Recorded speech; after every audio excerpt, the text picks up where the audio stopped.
This segment is brought to you by Terrebonne General Health System. Your partner is good health.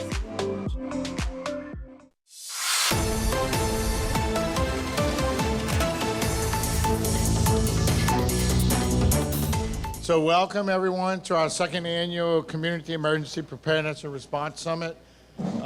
We try to put these on to let everyone know what's happening within the parish and all of our departments and different agencies on the upcoming hurricane season. We have a really good agenda today, and I think you guys will get a lot of information out of this. So without any further ado, I'm going to call on our parish president, Jason Bergeron, to give us a little welcoming and opening. Good morning. How's everybody doing this morning?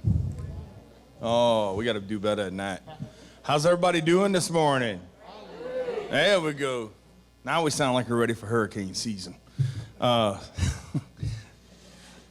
sent us the report that they said it's going to be above average hurricane season. And I said, when's the last time we got a report that says it wasn't going to be an above average hurricane season? So I think those guys get paid just to say, hey, we're going to have above average every year. But I want to thank everybody for coming out. I want to thank everybody put this together. I think it's a great conversation to have. You can never have enough conversations around what we need to do to prepare for hurricanes.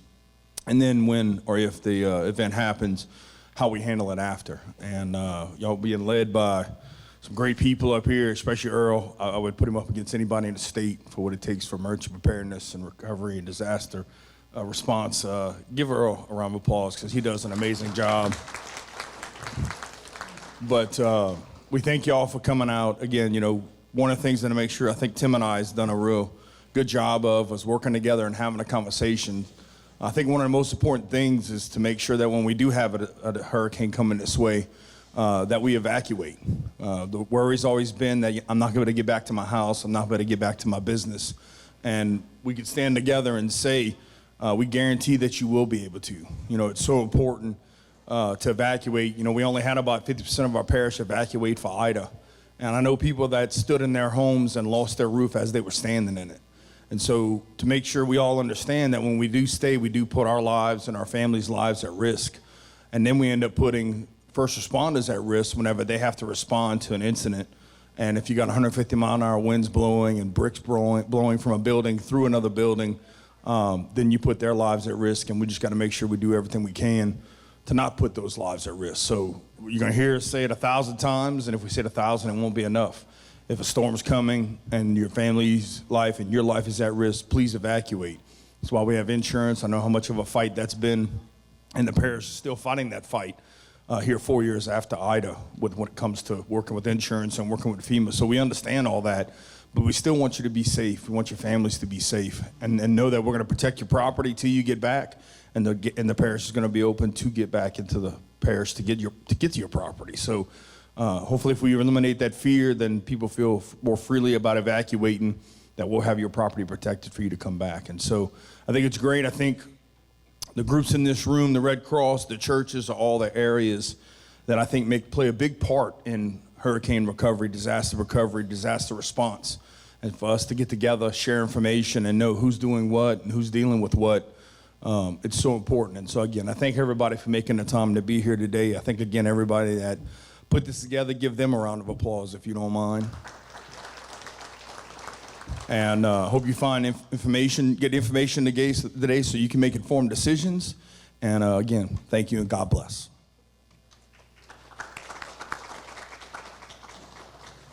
Thank you, Jason, and thank you for your support and your administration's support for what we do in our office. Y'all are really good to us, and make sure that we have the tools that we need to make sure that the citizens of this parish are protected. So the summit this year is being sponsored by the American Red Cross, Terrebonne Parish government, the Terrebonne Parish Sheriff's Office, the Terrebonne Parish School District, and the Terrebonne Parish DA's office. So I'm going to have each one of a representative from each one of those agencies come up and just kind of give y'all a little introduction. So I'd like to first call on Dr. Eubanks with the American Red Cross.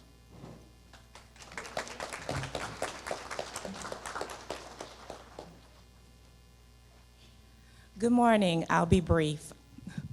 Thank you. Again, my name is Dr. Gilda Ebanks. I'm with the Community Adaptation Program with the Red Cross.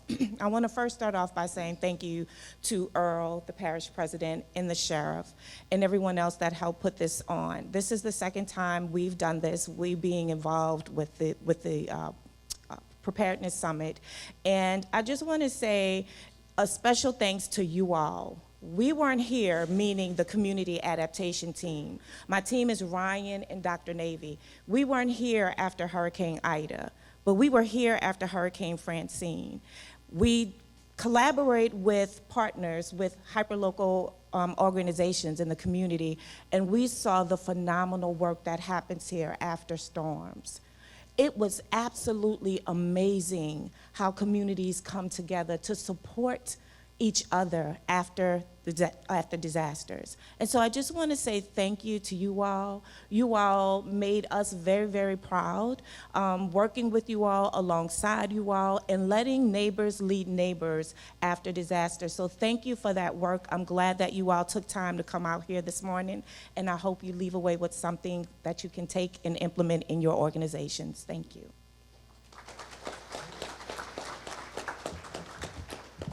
Thank you, Dr. Eubanks, and the Red Cross is a big help for us during the storms, and we need that support and that partnership, so thank you so much for what y'all do for us here in Terrebonne. I'd like to next call up Sheriff Tim Sonier with the Terrebonne Parish Sheriff's Office. Sheriff? I had to lower the mic too because everybody thought I was taller. Look, I'm going to be speaking at about 10:30, but this is one thing with storms. I mean, we've been doing this for years, the sheriff's office, but more importantly, our community, we deal with these things. This is about a philosophy that we put into play. One thing, we're gonna do our enforcement part during those times, protecting people's property, which is important when we ask people to leave and to build a confidence within a community. And you're gonna hear me say that again. But at the same time, that's one aspect of it. Look, our people get beat up for these storms. Most important part, we stand next to them, help them pull their bootstraps up, and do whatever we can for them to rebuild. I want people to stay in our parish no matter what. I mean, you can move in the Midwest, now you're dealing with tornadoes. You go to California, you're dealing with mudslides and earthquakes. You pick which one you're gonna deal with, and that's what you deal with. And it's been, on a lighter note, that blizzard we had, that's my fault. Reason why it's my fault, because when Martin interviewed me after my first couple of years, he said, man, you had everything thrown at you. COVID, you had record storms, and he said, pretty much everything's been thrown at us, everything but a blizzard. I said that, I'm like, oh Lord, I shouldn't have said that. So I don't even say nothing anymore now. But the important part is stand with the community, and we help them rebuild. And that's, you know, that's the main priority, I think, is getting people to rebuild, because look, like Ida, look, that took a lot of hope out of a lot of people. Sometimes we can stand next to them and put it back in them. And to me, that's equally important. No matter what stress, we're with you. You're never alone. And I think that's the key. And that's what I ask my officers to do. Stand with them and do whatever we can for them. And we're going to continue to do that. And I mean, over the last couple of years, we better equipped ourselves. And I'll be talking about that about 10:30. But more importantly, thank y'all for being here, and we'll continue, and all of the vendors, everybody that's here to support, thank y'all.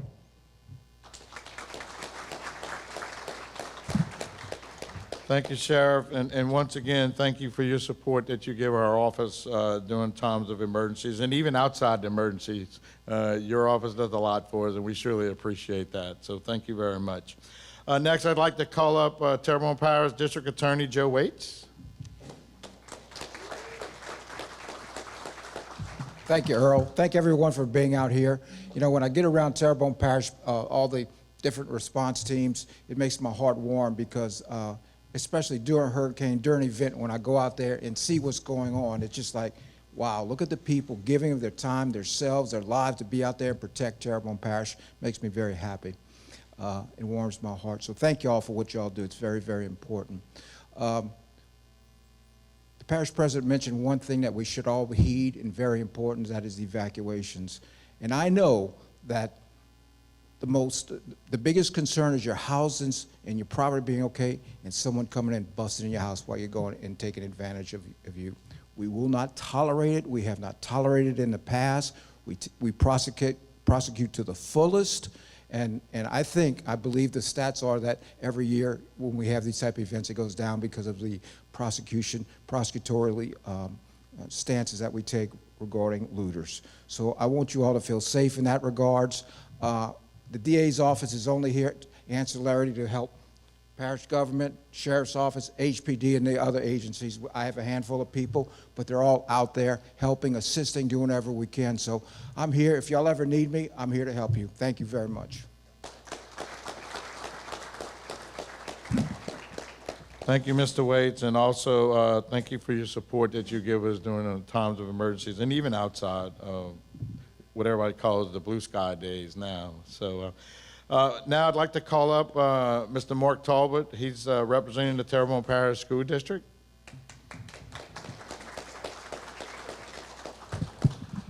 First off, thank you to the committee for putting us on and also welcoming us into this. Also want to extend a bit of gratitude as we move into another storm season. We're still recovering from Ida, but it is a slower process than we would expect, as I'm sure on a personal front for many of you, unfortunately, as well. But just to give you a couple of updates real quick, South Terrebonne, we hope to see reopened sooner than later, but the date right now is around December. And hopefully sooner, but we'll see what happens. But Oak Lawn, if you haven't been out there around Oak Lawn, it looks like a brand new campus. They're still working there, but they really did some really tremendous work out there. And there's other spots, but I'm not going to take up too much time. But I do want to extend a bit of gratitude to the sheriff and his team, a trustee program, because not only is the work being done by local architects or local contractors and things like that, but with the help of his group, they're able to also do some pretty good facelift stuff, especially like if you go in the Oak Lawn gym. I believe they're doing some work at the Bourgeois gym as well. So they really do some really fantastic work, and we can't extend our gratitude enough to that program. Because it saves us meaning community, a tremendous amount of money, because if, as we all know, trying to get contractors to paint or to do different things, it can be awfully expensive. And so, and they do quality work. They did some stuff for us when I was at Evergreen as principal, that kind of thing. But again, we're here to help and support whatever we need to do. I know, like Bourgeois, I think is a launching pad for some of our evacuees, at least in Ida it was. So we definitely will continue that partnership as much as we can. And on behalf of Mr. Orgeron, thank you again for having us. And if there's anything from the school side we can do, please extend that to us. Thank y'all. Thank you, Mr. Tolbert, and thank y'all for y'all support too during emergencies. I know we use y'all schools sometimes for shelters if needed, and one of the biggest things the school board provides for us is the buses when we do evacuation. They have 100 school buses ready for us to move our residents out of the parish in the event that we need to do that, and I'm going to discuss some more of that in a few minutes. Well, with that, guys, I know y'all are fairly busy and y'all have things to do, so if you can't stay with us the whole day, I understand that. But thank you all for coming out and supporting us and sponsoring this event for us. We appreciate that. So, all right, another round of applause for them, please.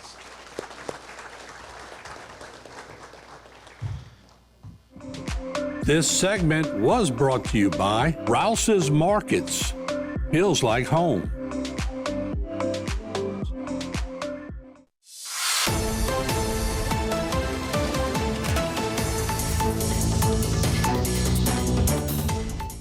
So, for those of you that don't know who I am, I'm Earl Hughes. I'm the Director of the Office of Homeland Security Emergency Preparedness for Terrebonne Parish. I've been in this position since 2009, so a little over 16 years, and was graciously reappointed by Parish President Jason Bergeron for another 4 years of his term, and if he gets another 4 years, I hope I get appointed again. But we'll see what happens on that. We wish him the best of luck. But I really enjoy the work that I do for this parish as being the emergency manager. I have a great staff in my office that helps me out. And then the other important thing is I have great parish departments and other agencies that help us throughout the year to plan and be prepared, not only for hurricanes, but any type of natural disaster or what we call man-made or technological disaster that may occur in Terrebonne Parish. So we have a lot of great people that work in our office. When we activate, we have about 60 people that work inside of our Emergency Operations Center that keep things running and keep things going during the disaster and making the decisions to try to get the parish back and restored to where it needs to be. Each one of those departments work a 12-hour shift, so they have to have somebody that takes their place for the night shift. So each department brings in 2 people, and then we work those 24-hour shifts in our Emergency Operations Center. To give you an example, for Hurricane Ida, we worked 21 days, 24 hours a day for Hurricane Ida to get the parish back and up and restored back to where it needed to be. The most exciting thing about working in Emergency Operations Center is the passion that everybody has in there to make sure that the residents and the properties of this parish are brought back to where they need to be. The other thing is that every day we see an improvement of what's happening in our parish. So it may not look like anything's happening, but every department is doing something to make it better for everyone during that emergency. And we talk about those when we have our meetings. You know, what did we do good today? Okay? And once everybody starts talking to all the different agencies about, look, this is what we did yesterday and this is what we're working on today, we can see what's happening in our parish and that it's coming back together and providing for the needs of our residents. So it's very exciting to be in there. Sometimes it gets a little, I call it an anthill. At the first 4 hours when we activate, it's like an anthill. Everybody's kind of running around, and when you step on an anthill, and all the ants are all over the place. That's kind of like what our office is for about 3 or 4 hours. But after everybody gets settled in there, it's just like the ant pile. It goes back in, and it becomes a normal operation. So, but I do want to, make sure that those people that work in our EOC get the acknowledgement that they need, because they do work very hard. And there's a lot of stress there. When those guys are working in our Emergency Operations Center, not only are they, worried about getting the parish back together, but they're worried about their families because they had to evacuate and they're not with their families. And they're also worried about their own properties and their own homes at the same time. And then most importantly, though, they do the job that needs to be done to get the parish back up and running like a normalcy. So what I'm going to go over today is, and I had to fill in for FEMA. So let me give you the story about FEMA right now, because there's a lot of questions about what's going to happen to FEMA. So right now, there is a review group that is a committee that was seated by the president and the Secretary Naomi to make decisions on how to improve FEMA. You're gonna have an agency that is like FEMA, but it may not be called FEMA, okay? But then again, it may stay as FEMA, okay? There's a proposed bill out there to make some changes, and I think the bill is like 50 or 60 pages. But if you read through that bill, you will see a lot of changes that's going to be good for us, okay, and for our residents. And the good part is that they're going to speed up recovery and speed up getting the necessary items that people need a lot quicker than what's going on at the present time, especially like individual assistance, okay, to where one of the things I like that I've read is that, right now, if you need assistance from HUD, if you need assistance from the Small Business Association, if you need assistance from FEMA, you got to fill out 3 different applications. One of the things they're going to try to do is put it all in one application, so you don't have to do something for each one of those agencies. So the bill is very long. I've had a chance to go through it. There's a lot of changes in it and a lot of things that are going to be good for us. I think we're going to see our money to come down to get our infrastructure repaired, like we call it public assistance. Those are things that the parish owns, that pump station, roads, buildings that the parish owns. Those things, I think we're going to get that money a lot quicker to do those repairs. And I think you're going to get your money if you have damages for individual assistance a lot quicker. Now, it's a proposed bill, okay? We're not sure exactly what's going to happen, but that's what's in that bill, and we all know once that bill gets into Congress, it's going to be changed a lot before it comes out to be a final bill. But I think overall, I think we're going to see some good changes in there for us and for our residents to get the aid that they need quicker. So that's what we know about FEMA. I don't think right now FEMA cannot travel, and I think that's one of the reasons why they're not here. There's a travel restriction on them, so went to the National Hurricane Conference, which was in New Orleans a few weeks ago. They had 3 people from FEMA, and they had nobody from the National Hurricane Center, okay, because of the changes that are going on within the federal government at this time. So, but the services are still there. Just because they didn't show up or they're not here, they're still doing what they need to do to take care of us, especially in the weather service. So, so feel rest assured that we're still getting those services that we need at this time. So with that, I'm going to move over to this website. I apologize, I don't have a PowerPoint, so I'm going to go through some items through the web. This site is called Ready.gov.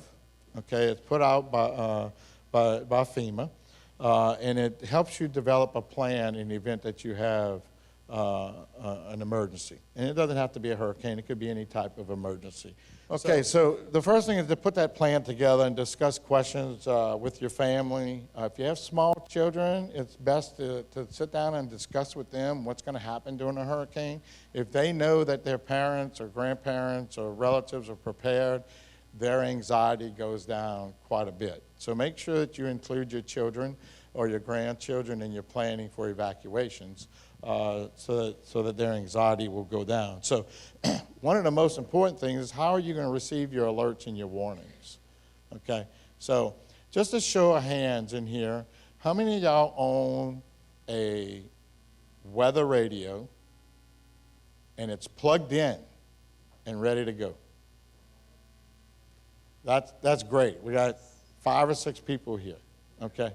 Out of, I guess, we probably got 50 or 60 people here. So 10% of y'all have a weather radio. I know it's aggravating, okay? It goes off at 2 o'clock in the morning, okay? And it wakes you up when there's a tornado warning. Anybody here want to describe what a tornado warning is? There is an active tornado on the ground, okay? The new weather radios, when I was a child, the weather radios they had, you had to hear everybody's signals everywhere in the state, southeast portion of the state. Now the new weather radios, you program just for Terrebonne Parish. So if there's a tornado warning for Terrebonne Parish, you will get it just for Terrebonne Parish. So I advise everyone to please go out and get a weather radio. A lot of us get these WEAs now, which is the weather emergency alerts, on your phone, and it'll wake you up in the middle of the night. Some people have figured out how to turn that off, okay? Please do not turn that off. Typically, if there's a tornado warning on the ground, you're going to get about a 10 to 15-minute warning from the Weather Service that there is a tornado on the ground so that you can take action within your home in that time period. So also, during hurricane season, they'll push out messages on that weather radio, and you get severe thunderstorms and everything. But I think it's important that if you have grandchildren or children in your home, it's to your best interest to have that radio, that weather radio, so that when there's a tornado warning, you can take action inside your home and know in advance where you're going to go. Okay, what room are you going to go to in the event that you get that tornado warning? Any emergency alerts that we give through Terrebonne Parish during a hurricane will probably come out on social media, okay, and local television and radio media, okay. So those will be things like an evacuation order, okay, that when an evacuation is ordered, issued, it'll give you instructions on what you need to do, if you need a ride, where to go. And so you will get those warnings that way, all right? So it's very important to make sure, and I don't know what I did with my phone, but make sure that that thing is fully charged at all times, okay? And have a way to charge your phone if there's no electricity, okay? So you need some type of either solar device, you may have a generator hooked up, but these little battery packs that you can get. Some of the vendors, I know we go places, have these chargers for your phones. You need to make sure that that phone is charged. If you have no way of keeping that phone charged, the best way to do it is put it in your car and plug it into your car. And a lot of people forget about that, that they can use their car to charge their phone because they're not thinking about going outside into their car. Now, this is not during the hurricane, but you know, before and after, if you need to charge your phone, you can still use your car. So make sure you have a way to get those emergency alerts and warnings. I will also, in another slide, show you how you can sign up for the Terrebonne alert system. That is an automatic phone dialing system that we have your cell phone numbers, okay, and we have your landlines for people that still have a phone in their home, okay. I just got rid of mine. Yeah, that phone number is sacred to you. You know, you live with that phone number for all these years, and you hate to get rid of it, okay. But anyway, I finally got rid of that. But if you don't have a landline, or if you do have a landline, we'll make that phone call to you. Now, that system will also call you at 2 o'clock in the morning when you have a tornado warning, okay? People call me up and say, hey, man, you woke me up this morning at 2 o'clock. And I tell everybody I do that because I love you, okay? So the system does work because I get phone calls telling me why you woke me up this morning. So the most important thing is before hurricane season is to figure out how you're going to get your messages. How are you going to get your emergency alerts? And make sure you know how to do that. And if you're not familiar with that, okay, if you're not familiar with using your phone or how to do it on your phone, your children are, okay? So get with your children and say, hey, look, I went to a meeting the other day. They said we can get some alerts on our phone. Can you help me to do that? So just make sure you have a way to do that. What is your shelter plan? Where are you going when I call for this mandatory evacuation? So Category 3, Category 4, Category 5 storms, we're going to issue a mandatory evacuations through the parish president and the sheriff. We'll give that order, and then we will push that out to everyone to find a shelter. Please, please do that before we make that announcement. Know where you're going, okay? Do you have a neighbor in Texas? Do you have a neighbor in Mississippi you can go to? Or are you going to try to get a hotel room somewhere? And everybody knows if you wait too late, you're not going to get a hotel. You end up in Arkansas or Oklahoma because there's no hotels available. So figure out what your plan is beforehand. I recommend to everybody to try to shelter or evacuate to a friend or relative's home.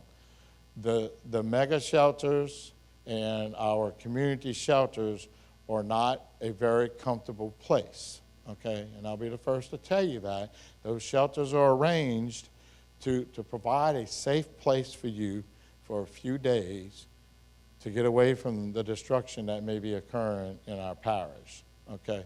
It's not the Ritz-Carlton, okay? So if you go to a relative's home or a friend's home, I think you're going to be a lot more comfortable, okay? Some people want to go to the hotels, and they're like, well, we can't afford to go to the hotel. I ask you to have a buddy system, okay? Talk to your neighbor and say, hey, where are you going if there's a hurricane? Well, I don't know. I was thinking about getting a hotel, but I don't know if I can afford one. Well, if you and your neighbor get together and say there's 4 people in each family, that's 8 people, y'all could go to a hotel room, book a hotel room, split the cost between the 2 of you, all right? You only got places for 4 people to sleep in a bed. The other 4 may have to sleep on the floor. But guess what? Everybody has a bathroom pretty much for themselves. They have television.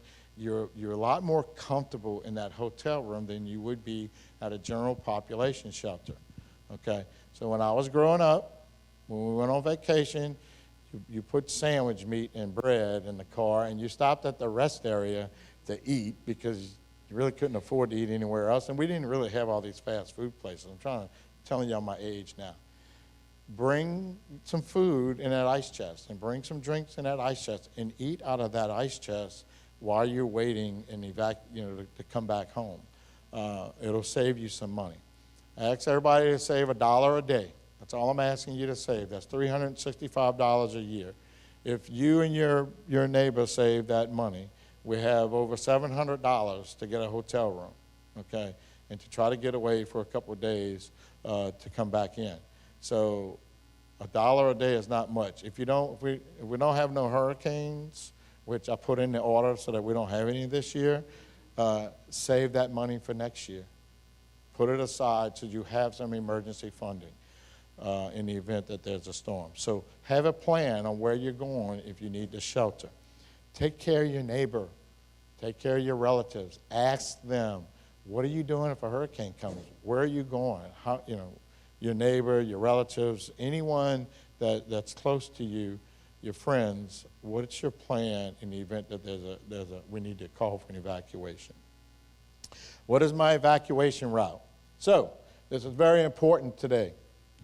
If any of y'all have been to Lafayette lately on Highway 90, they are down to one lane in St. Mary Parish. It's about 6 miles of one-lane road on Highway 90 that has a concrete barrier in the middle of it. I'm telling you right now, when we call for an evacuation, there will be a massive traffic jam on Highway 90, okay? And then the plan is to route people off of Highway 90 onto Highway 182 through Franklin and come out back onto Highway 90.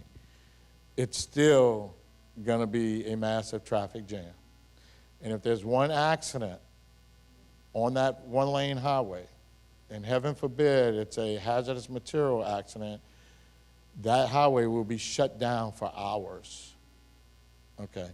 So the message I'm trying to give you right now, that if you evacuate to the west, towards Texas, Lafayette, up in there, if you need to get I-49 because you're heading to North Louisiana, you need to leave early, okay? I'm letting you know right now that there will be a traffic jam there. We are working with DOTD. We had a meeting yesterday, day before yesterday with all the state agencies. I have asked for a plan from DOTD on what is their plan in the event that something happens on that highway. How are we going to move our people out? Okay, it's in St. Mary, and it's not in my parish, but it's going to affect our people. So we are working with them to get that plan together and make sure that they have the traffic controls that are necessary to move us that way. I do not advise anybody to go towards New Orleans, okay? Because the traffic is just as bad. And going over 310 and trying to get on I-10 is very difficult also because of all the evacuations that are occurring. So the best route is to go Highway 90, and you're going to have to leave early. And the other route is to head on LA1 and head north on LA1. Okay, so, but LA1 and 308 are two-lane highways, so they're going to be busy also. So just be prepared on what your route's going to be and make sure you have enough time to go to make that trip. If you're on that 6-mile stretch and you run out of gas, you're in trouble. Okay, there's no gas stations. So you're blocking the road because you ran out of gas. Now they got to get a record service in there to pull you off so everybody can move. So I'm not saying you're going to run out of gas, but I guarantee you somebody's going to run out of gas on that 6-mile stretch when we have to evacuate. So please, please heed our warnings that you need to evacuate early. If you don't have a ride for evacuation, or if you know someone that does not have a ride that they can get evacuated out of the parish, we provide a shelter at the city of Monroe in Washita Parish that we will drive you on a bus, put you on a bus, we will bring you to Monroe, to our shelter. We used that shelter during Hurricane Ida. Our Housing and Human Services Department, Kelly's here. They do a great job on getting our residents out of here, getting them to that general population shelter in Monroe, and taking care of the people up there. We have an agreement with the state of Oklahoma to come in and bring in people to help us run that shelter, okay? So they come in and they help us run it. They bring security. We have medical services available up there. We have dialysis services available up there. We have, I'd say mental health, but we have people that come in and talk to the residents. And the university brings in some children or kids from the university to provide for the children. The bus service in Monroe runs through that shelter. If you want to get on the bus and go to the movies, you can do that, okay? We have a great relationship with the Parish of Ouachita and the state of Oklahoma to take care of our residents up in Monroe. Yes, ma'am. People are allowed to bring their pets. So if you have a pet, we check your pet in, we take care of it. If it's too big to put on the bus and sit on your lap, then we'll transport it up to Monroe for you. And the pet shelter is next door or adjacent to the Civic Center, so you can walk over there and take care of your pet and walk your pet if you need to. Domestic animals only. You can't bring your horse, okay? And no snakes. Nobody wants a snake on a bus. But you are allowed to bring your pets, and like I said, if it's a small pet and you can sit on your lap, you can bring it with you on the bus. So I just want to reiterate, if you need a ride, if you know somebody that needs a ride to get to the shelter, our parish pickup point is at H.L. Bourgeois. And we'll put these notices out that the pickup point is open, and then through our parish transit system and with the help of the Council on Aging, they will go pick you up if you need a ride from your home to H.L. Bourgeois to get on a bus to get to Monroe. Yes, ma'am.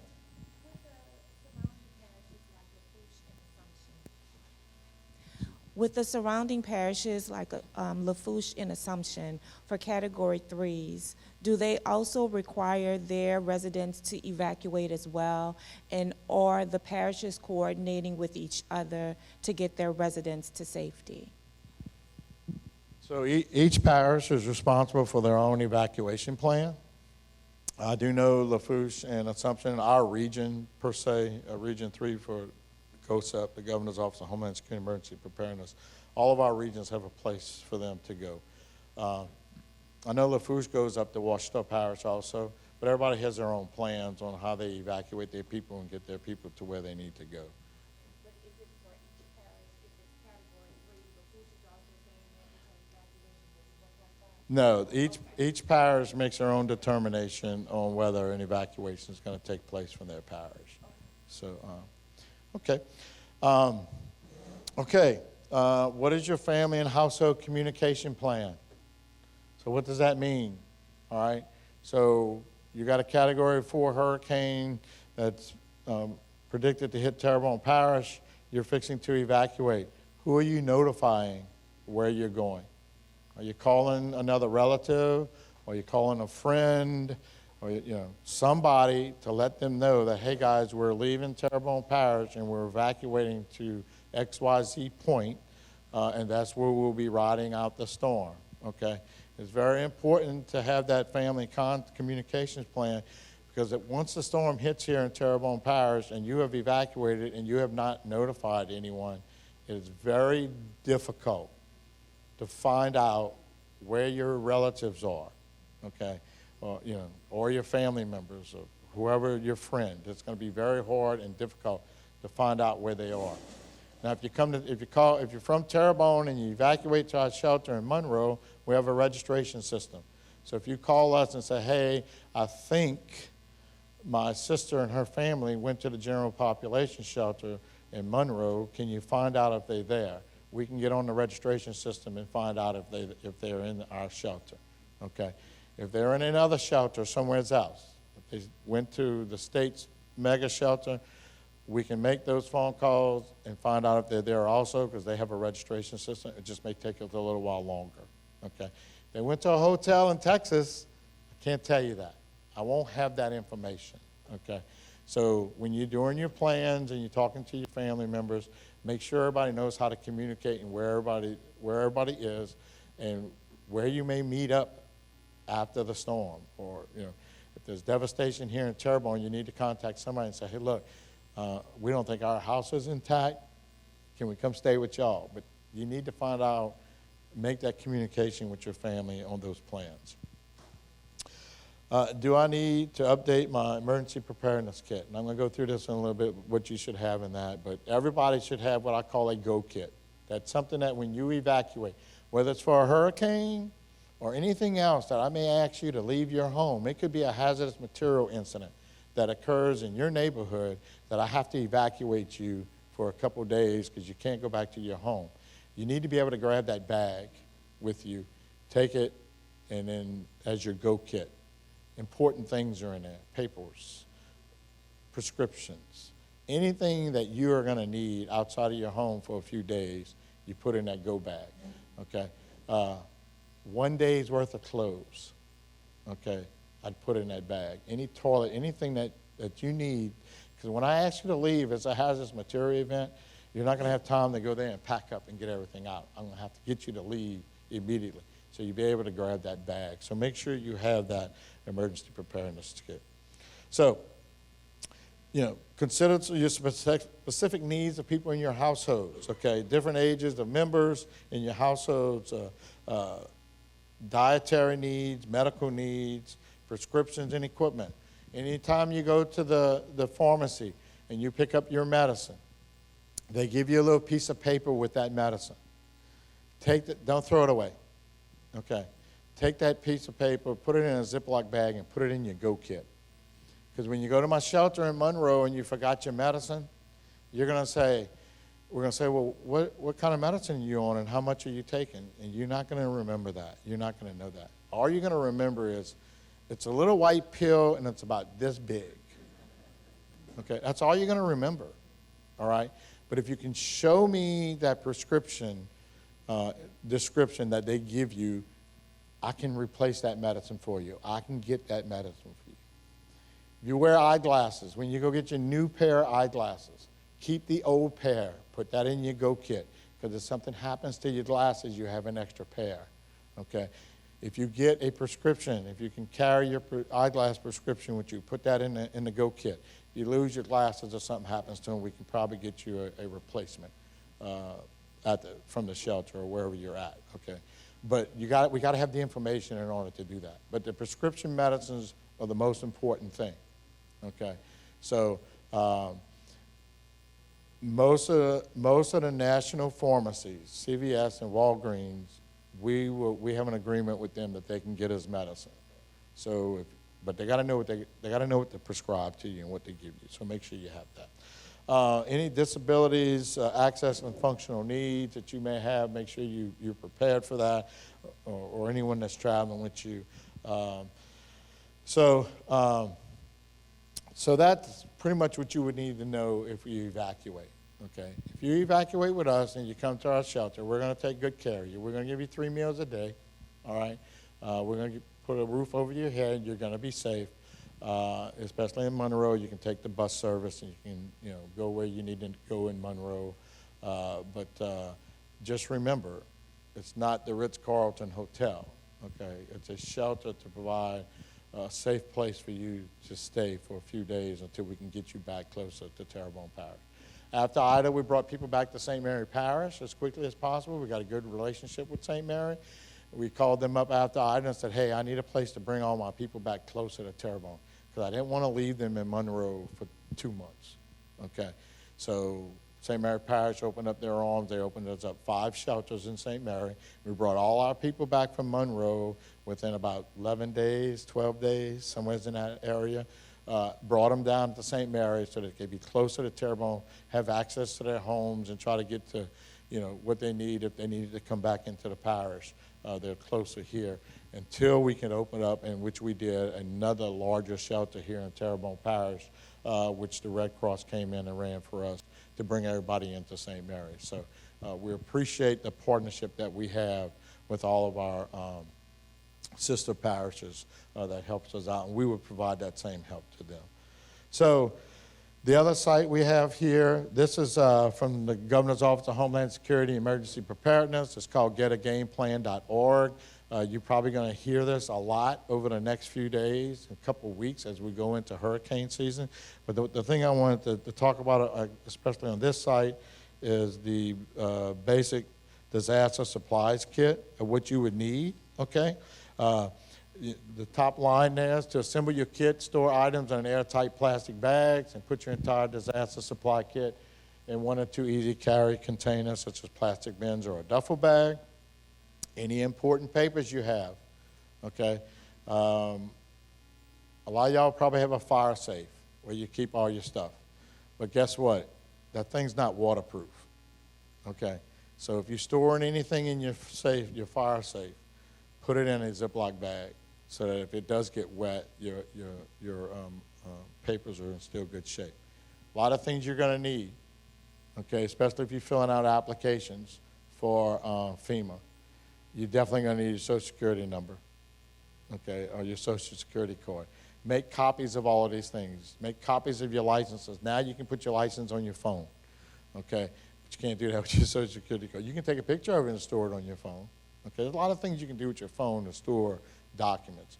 But make sure you have copies of all of that in your Go Kit so that if you need that information, it's easily retrieved. Food, so say we don't evacuate. Say it's a tropical storm category 1 or 2, and we're staying in our homes, okay? So everybody knows what's gonna happen. We're gonna lose electricity. I'm guaranteeing you that right now, okay? We're gonna lose electricity. So, and it's gonna be out for a few days, okay, until the lineman can come out and get us back to electricity. So make sure you have some water, okay? If we have another snowstorm, make sure you grab some water, okay? If you're like me, and I understand I'm in emergency management, so I have that. I got 3 cases of water at my house at all times, okay? If the water line gets busted tomorrow, I have water in my house, okay? So always have some water on hand. You need at least a 3-day supply of non-perishable foods, okay? Things that are mostly in cans that you can kind of warm up. If you don't have a stove and it's hot outside, you can always put that can of raviolis in your car, okay? Your car gets over 100 degrees during hurricane season in the summer. Keep it in your car, you open it up, it's warm, okay? So battery-powered or hand-crank radio, I kind of went over those radios already, this issue already, so you have that. A flashlight, make sure you have a flashlight. I recommend that you go to the dollar store and you buy these dollar solar lights for $1, okay? Put those in some little flower pots, and when the electricity goes out and you need a light in your house, you go outside, you bring that little bitty flower pot in your house and you have a light because it's been charged by the sun all day, okay? Next morning when you get up, take those little lights, go put them outside and let them recharge again, and then you bring them inside and you can move them wherever you want in your house, okay? They cost about $1 a piece, all right? And they work very well. First aid kit, extra batteries, a whistle, or some type of way to let people know that you may be in your house and it's damaged and you can't get out. At least they can hear that whistle. They talk about a dust mask if you're doing cleanup. Plastic sheeting and duct tape. After a storm, everybody wants a tarp, okay? There's no guarantee that the state or FEMA is going to supply us tarps. But I can guarantee you today that if you go to Walmart, Lowe's, or Home Depot, they have tarps today, okay? Grab you a couple tarps, keep them in your house. I have 2 at my house, enough to cover half of my roof, okay? And I have 2 at my sister's house in Morgan City. So if my house gets damaged and I can't find the tarps, I got tarps in Morgan City that I can go pick up and bring to my house, okay? So, and if they get damaged and they can't find their tarps, they're gonna come steal mine. But if you have a place that you can keep extra tarps at one place and another place, so if your house gets damaged, you always have some tarps, because there's no guarantee the state is gonna supply tarps for people to cover their homes. Now for Ida, FEMA came in and did what they call the Blue Roof program, but we had to wait 4 weeks to get a Blue Roof program from FEMA. Hopefully those things will be fixed. But can you wait? Can you allow rainwater to keep entering your house for 4 weeks? Okay, so it's important to get your tarps early. Now, garbage bags, plastic ties, wrench or pliers to turn off your utilities, a manual can opener. Okay, you're not gonna have electricity, so you need a way to open up that can of raviolis. I say that now, but then now they have that little pop top on there. But in case you need to open up some food. They talk about local maps. I don't think that's a big deal, but the cell phone and a charger and a backup battery, we talked about that. That's going to be your communication, is that cell phone. Well, let me tell you what's going to happen after the storm. 3 or 4 days after the storm, we may not have cell service. Okay? So you can't use it to communicate. You're not going to get anything from somebody else, and you're not going to be able to get out. Okay? So we try to restore that as soon as possible.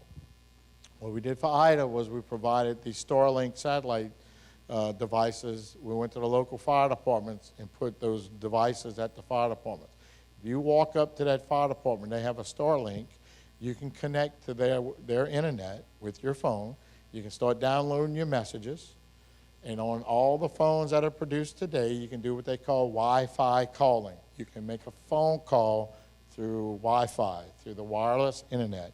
You can make a phone call. So as long as, if you needed to do that, you can go to the fire stations. If we have a big event like Ida again, chances are they'll have a Starlink or some type of satellite system so that you can make some communications. We're always planning with AT&T, Verizon, T-Mobile, and those companies to try to come in as quickly as possible to bring in portable cell towers and also charging stations so that you can charge your phones. Okay, I talked about prescription medications already, non-prescription medications. I talked about the eyeglasses, infants. You have babies, okay? Make sure you bring some formula to the shelter. They may not have the formula you need over there. They may not have any formula, okay? Make sure you bring what you need to take care of your babies. Pet food, extra water for your pets. So if you stock in water, make sure you have some for your pets. Cash is king, okay? So if you know a storm's coming and you're evacuating, please go to the ATM or the bank before it closes. Grab some cash, okay? Because you're going to try to go buy something somewhere else. They have no electricity, or they may not have the internet. Without the internet at the grocery store, they can't run the cards. They can't run your card, your charge card. So you'll need some cash in order to purchase something. So make sure you have that. Talked about the family documents, insurance policies, identification, bank account records, anything that you would need to get you back up and running. Sleeping bags, blankets, change of clothes. Talk about keeping a fire extinguisher, matches, feminine supplies, mess kits, paper and pencil, books and puzzles.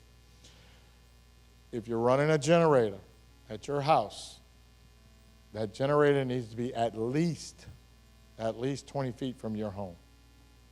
Okay, from the walls of your house. We had quite a few calls during Ida of carbon monoxide detectors going off in people's homes because they put the generator right up against the house underneath the eaves, and the exhaust was going through the eaves into the attic of those homes. Okay, it's very important to move that generator away from your home during a storm. A lot of people don't like to do that because they don't have a place for it, or they're scared somebody's going to steal it. Okay? If you die from carbon monoxide poisoning, you won't need that generator anymore. Okay? Bring it as far out as you can. I chain mine with a lock around a tree so nobody can take it. Okay? So find a way to secure it, but please, please don't put it against your house. Do not run it in your garage. We've had people run generators in garage. Close the garage door, run the generator, okay? That's part of your home, okay? It's connected to your attic, all right? Do not run that generator in your, and as always, be careful with using gasoline to refuel that generator, and you need to let it cool down before you refuel it. So, okay, how am I on time? I'm almost out of time. Okay, this is on our website, Terrebonne Parish Government's website. It's also on our website for our office of the Office of Homeland Security Emergency Preparedness. This is our evacuation zones for the parish. Oops. Let me use this button right here. Okay, and then I want to see if I can move this bigger. There we go. Okay, so these are the 6 zones we have in our parish. If I can get this straight here. The one thing I want to show you is this little box in the corner up here. It says find address or place. Okay? So if you don't know what zone you live in, okay, you can put an address in there. So if you want to send me a check, it goes to 104 Midland. Okay. And here, it gives you a bunch of places you can select all over the United States that may have the same address as you, but typically the first one will come up is where you're at. So I put in 104 Midland Drive. It went to the yellow, okay, and it tells me that I am in the yellow zone. Whoops. Let me back up here. Which is up here at the top. Okay. If I can get this a little bigger. Whoops. Having difficulties here. So up here at the top, that's zone 5, and that's where I live. So when we call for an evacuation, we're going to say everyone in zone 1, zone 2, and zone 3 are under a mandatory evacuation. So what we're asking is that those in the red, the green, and the purple, you have to leave. It's mandatory that you have to evacuate. Okay, so if you look at this and you say, well, I'm in zone 5 or I live in 4, I don't have a mandatory evacuation. So we're telling you you can stay in your home, okay? Or you can go to a shelter if you want, but there is no mandatory evacuation in that area. So this is how you're going to know whether your zone is being evacuated or not. And we're going to, when we call for the evacuation, we're going to tell you. Now, oftentimes we may give specific areas. And for instance, for Ida, we evacuated a mandatory evacuation for this little small, I think it was for Ida, for this little small area. And we'll tell you exactly what that area is. We'll say, this particular area in zone 2 is under a mandatory evacuation, but the rest of zone 2 is okay. All right, so we'll be very specific when we tell you what areas need to be evacuated. We're very fortunate in this parish to have a hurricane protection levee around us. The only thing I want to let you know is that levee was built, okay, to protect property, not lives, okay? It was built there specifically to protect property. So if you think the levee is going to save you when we call in a mandatory evacuation, it may, but it may not, okay? It's a chance you're going to take if you stay outside that levee system, or even if we call for an evacuation in zone 2, which is inside the levee system. So just remember that that levee was there to protect property, not your life. A lot of people have their homes raised. You know, they raised them up 20 feet. Those homes were raised to save the property of that home, not to save the lives that live in that home. Okay, so there's wind damage that can still occur. If you have some type of medical emergency and you stay because my house was raised, I may not be able to get to you. Okay, I may not be able to rescue you. The sheriff's office and police department and fire departments do a very good job on going to get people during a storm, but that's a decision they have to make on whether or not it's safe enough for them to do that. And at that point of time when you call and you need some assistance, it may not be safe for them to go out and get you. So just remember that when we call for an evacuation, you should heed that evacuation. The next site here is how do you get on this Terrebonne alert? That alert system is an automatic caller. It'll call you when we have issues in the parish, emergency issues.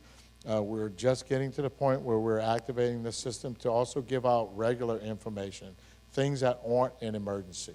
So you'll be, in the next couple months, you're going to be hearing some details on how to sign up just to get other information within the parish, community information. It may be recreational information, events that are going on downtown, just utility outages, just other ways to get information from the parish that will be going through this alert system.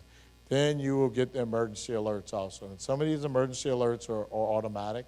like tornado warnings, I don't have to push that information out. It goes out automatically. So we don't have to put that information in. But so when you click on this button here, sign up for Terrebonne Alerts down here at the bottom on our webpage, it sends you to this, what they call Smart 911, and you fill out this information, and it'll send you the alerts that we get within the parish. The most interesting thing about the Smart 911, it's connected to our 911 system. So if you put your information in here, and as much information as you like, okay, it's voluntary and how much you want to put in there.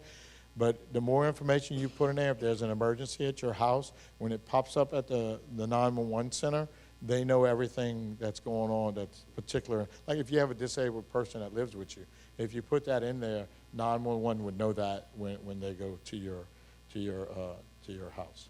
Okay, I was supposed to stop at 9:30. I'm pretty close. Do I have any questions from anybody?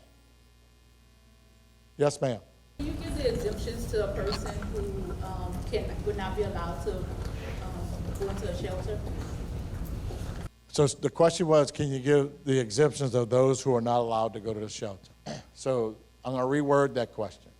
Okay, so the question should be, if you have a special needs, where do you go, right? Is that what you're looking for?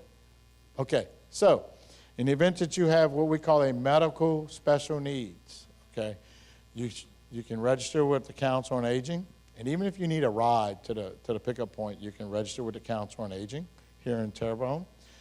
They'll take all your information down.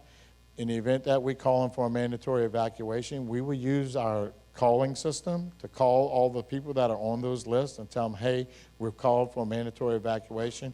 Call our office if you need a ride, okay, or if you need a shelter. If you have a medical special needs, then we transfer you to the Louisiana Department of Health triage line, and they make the determination on whether or not you need to go to a medical special needs shelter. We do not have any medical special needs shelter in Terrebonne Parish, okay? Those shelters are run by the Louisiana Department of Health. Typically, there's one in Baton Rouge. I think there's one in Alexandria. They'll provide the transportation to get you to one of those sites. Some things that people think are special needs are not special needs, okay? So if you have high blood pressure, that's not a special need. Okay, you go to a general population shelter. If you have diabetes, that's not a special need. You go to a general population shelter. If you have dialysis, that's not a special need. You go to a general population shelter. And there's some other items also, okay? So not everything is a medical special needs, and the Department of Health will make that determination. If you have to go to a medical special needs shelter, you have to have somebody to go with you if there's somebody that can go with you. Okay, some people may be by themselves and they don't have anybody living with them, or they don't have any relatives. They'll be put up there. I will tell you this, we get a lot of people that have some special needs that come to our general population shelter. And we try to accommodate them the best we can, and we've learned some things through Hurricane Ida that we have improved upon. So we will now have more medical personnel within our general population shelters to assist with those that have medical needs that aren't serious enough to go to the medical special needs shelter. Does that answer your question? Sort of, but if you have a certain something on your background, because I work in. Oh, okay, all right. So if you're a sex offender, a registered sex offender, okay, whether you're a male or female, you by law you are not allowed into a general population shelter. And if you go to a general population shelter and you don't identify yourself, okay, you're subject to arrest at that point. So what do we do? Okay, so the registration system we have points those out, okay? So Jack Smith comes in. Jack Smith, it says Jack Smith, a registered sex offender. We ask Jack Smith to hold on a second, okay? We go get a police officer and say, hey, look, you need to come talk to Jack Smith. He's possibly a sex offender, because they probably got 100 Jack Smiths. Okay, so we want to make sure we have the right person. And at that point, the police officer will say, hey, look, you have to go to a special shelter. Usually probation and parole handles that shelter. they'll come pick them up and transport them to that special shelter. In the past, that shelter's been in Bastrop, Louisiana. Okay, so if a female presents herself, or even a male presents herself, and they're a registered sex offender and they have their children, okay, the sex offender will be brought to Bastrop. DCFS, the Department of Children and Family Services, will handle the children and make sure that they're sheltered and taken care of. That answer your question? That's my question, because a lot of people don't know that. And so just to make sure that they don't go to the wrong area and be arrested. All right, so I have a twofold question. My first question is, how are we gonna go about pod sites this year? I know for Hurricane Francine, we only had one pod site on the west side, and then the next pod distribution site was all the way in the Bayou. And so for the east side, that area was lost, that area was left unmanned, and without a point, and when I say pod site, I mean a point of distribution. So then I know myself and my sister, we had to pay Uber and taxi and bring things in the community, only could bring one at a time, for persons who didn't have transportation. So how are we going to ensure that pod sites are distributed throughout the parish? Or how do that work where we decide how are they located and what areas do receive them? So, all right, so in Terrebonne Parish for Hurricane Ida, which was a pretty big storm, we had 10 pod sites. We had the most pod sites out of any parish in the state of Louisiana, okay, including Orleans Parish and Plaquemines. Well, for Francine, so this is the way the pod sites work, and this is designated by the Governor's Office of Homeland Security and Emergency Preparedness.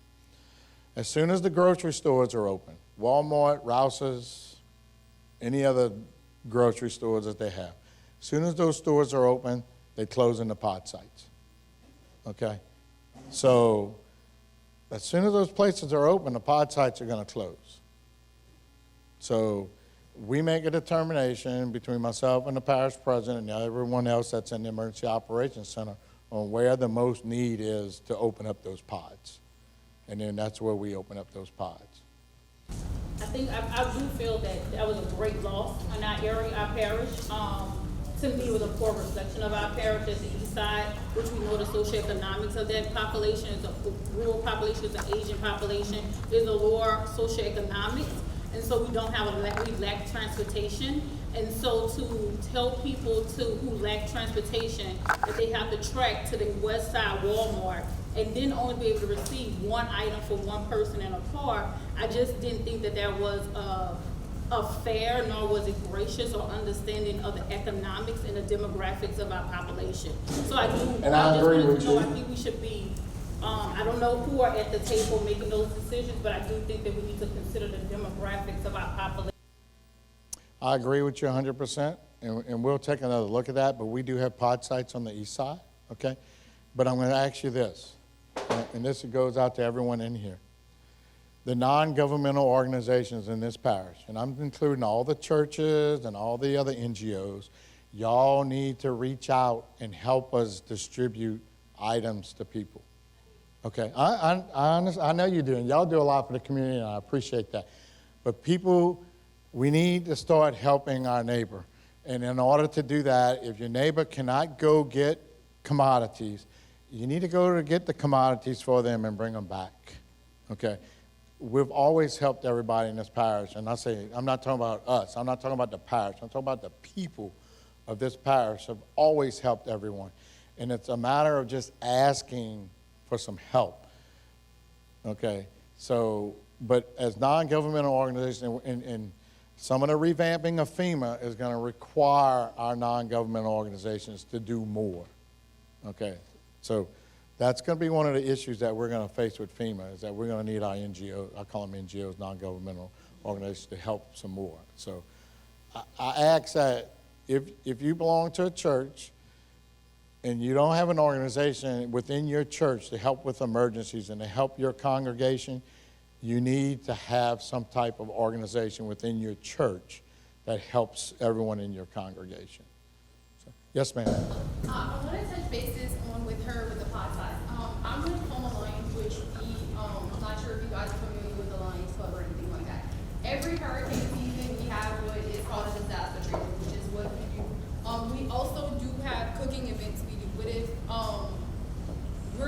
sure it doesn't get out like we want it to because it's always last minute. We don't put a restriction on what they can get from us when they do come. If the supplies and food is available, you can come and tell me you need 100 plates, you're gonna get 100 plates. But we're trying to get more involved within the parish with you guys, is why I'm here, to try to get us out there to let y'all know what we have, what we don't have, where we're needed, where we're not needed. So that also helps set up another pod site that we don't shut down when the stores open. As long as we're able, we cook, we supply the supplies throughout the parish. And we can collaborate, and I will say, American Red Cross stepped in, and they did came and did a lot of food distribution. We went to Cali Charities, and me and my sister plated 150 plates, and we just distributed them all day.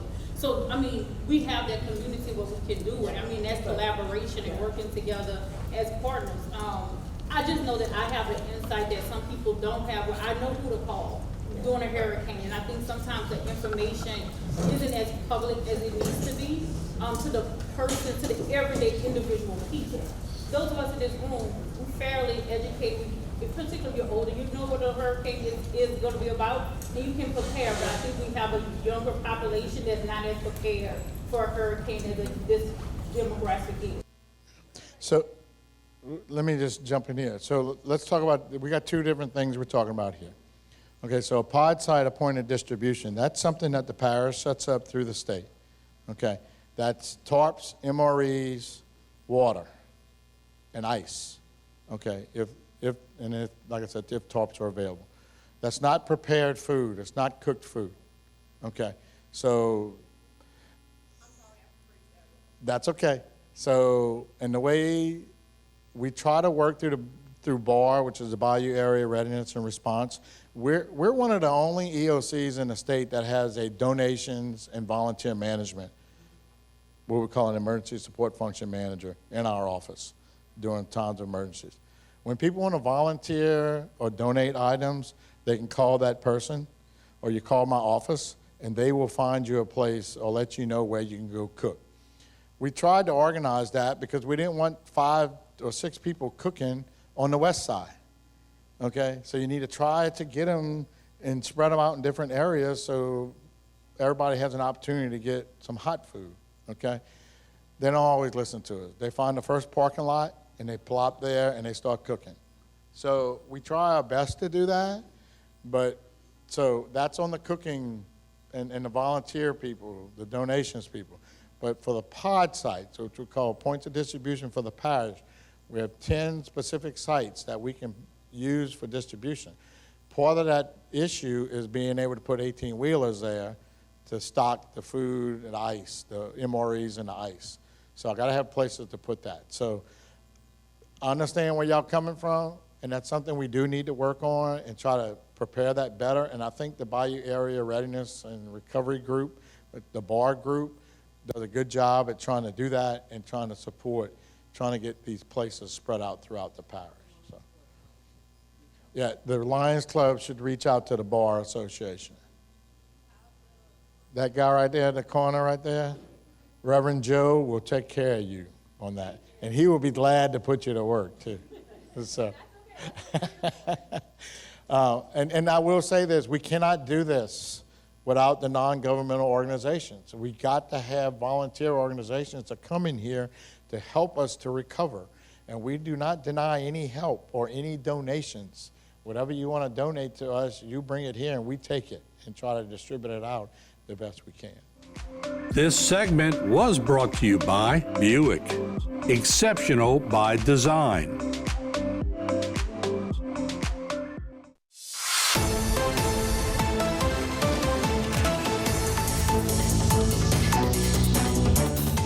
Okay, my name's Lori Pilley. I work with Volunteer Louisiana. We're housed in the Office of Lieutenant Governor, and today we're going to talk specifically about some of the community preparedness training resources that we have, that we offer through our agency. And I'm here with my colleague Heather. Together, we're a 3-person team that serves the entire state. We're the volunteer and disaster team, disaster resources team in Volunteer Louisiana. Okay, so this is just some background on what Volunteer Louisiana is. Volunteer Louisiana is a state service commission. There are 53 state and territory service commissions around the country. They were created in 1993. We have a commission of gubernatorially appointed commissioners that we work with. They come from across the state. It's a really well-resourced group that has a wealth of knowledge that helps us, kind of serves as advisors, and they also support us in grant-making decisions because our office does issue several grants through the AmeriCorps agency. So the primary grants that we do issue are AmeriCorps funding, and then what our team, the Volunteer and Disaster Team, works off of is Volunteer Generation Fund funding. That is through the AmeriCorps agency. We're the only state right now to have Volunteer Generation Fund funding in the country. Because if you have not heard, there were some federal cuts to the AmeriCorps program, and thankfully we were able to retain that grant due to the great work of community partners throughout Louisiana. So in large-scale disasters, our team works very, very closely with GOSEP, the Governor's Office of Homeland Security, Kay over there, if anybody's met Kay, the state VAL. Kay, we consider Kay an extension of our team. We work very closely with Kay to execute the Volunteer and Donations Management Plan of the state. We help staff the EOC as support for the volunteer organizations that are active in the area. And we also work with national, state, and regional partners to support coordination for resources that are coming into the area and also volunteer groups that may be coming in. So there's a lot of coordination that happens between Office of Emergency Preparedness officials at the local level, at the state level, at the national FEMA level. And so our team operates in that state level. And we do work very closely with partners. We've worked very closely with Ben and Earl, and very closely, if anybody knows Ashley Champagne here in Terrebonne, we work very closely with her and Pastor Joe over the years that our team's had this funding. So the other thing that our team works on is just promoting a culture of volunteerism, and we do offer volunteer program training. So we work with volunteer coordination training and people who work in that space to teach people the effective coordination of volunteers. But we primarily spend a lot of time in disaster services due to the critical nature of that in our state. So this is just sort of a brief kind of overview of our role in a disaster services team. I touched a little bit on what we do pre and post disaster, but a big portion of what we use that funding from the AmeriCorps agency for is to support facilitated trainings and community events across the state. So that doesn't mean it's necessarily a Volunteer Louisiana event. It's us working directly with somebody at a local level to say, what is the need for your organization or your community, and how can we as Volunteer Louisiana use our knowledge of best practices in both the disaster and volunteerism space to consult with you and bring our knowledge to elevate what you are already doing. So we are also very unique. Take what you think about state agencies and throw it out the window. We have a lot of good support in our office. If anybody knows our boss's boss, the Lieutenant Governor is very supportive of the work that we do in disaster services. So we have a lot of agency to get creative in our work. So we don't come with a one-size approach to the work that we do. We do coordinate.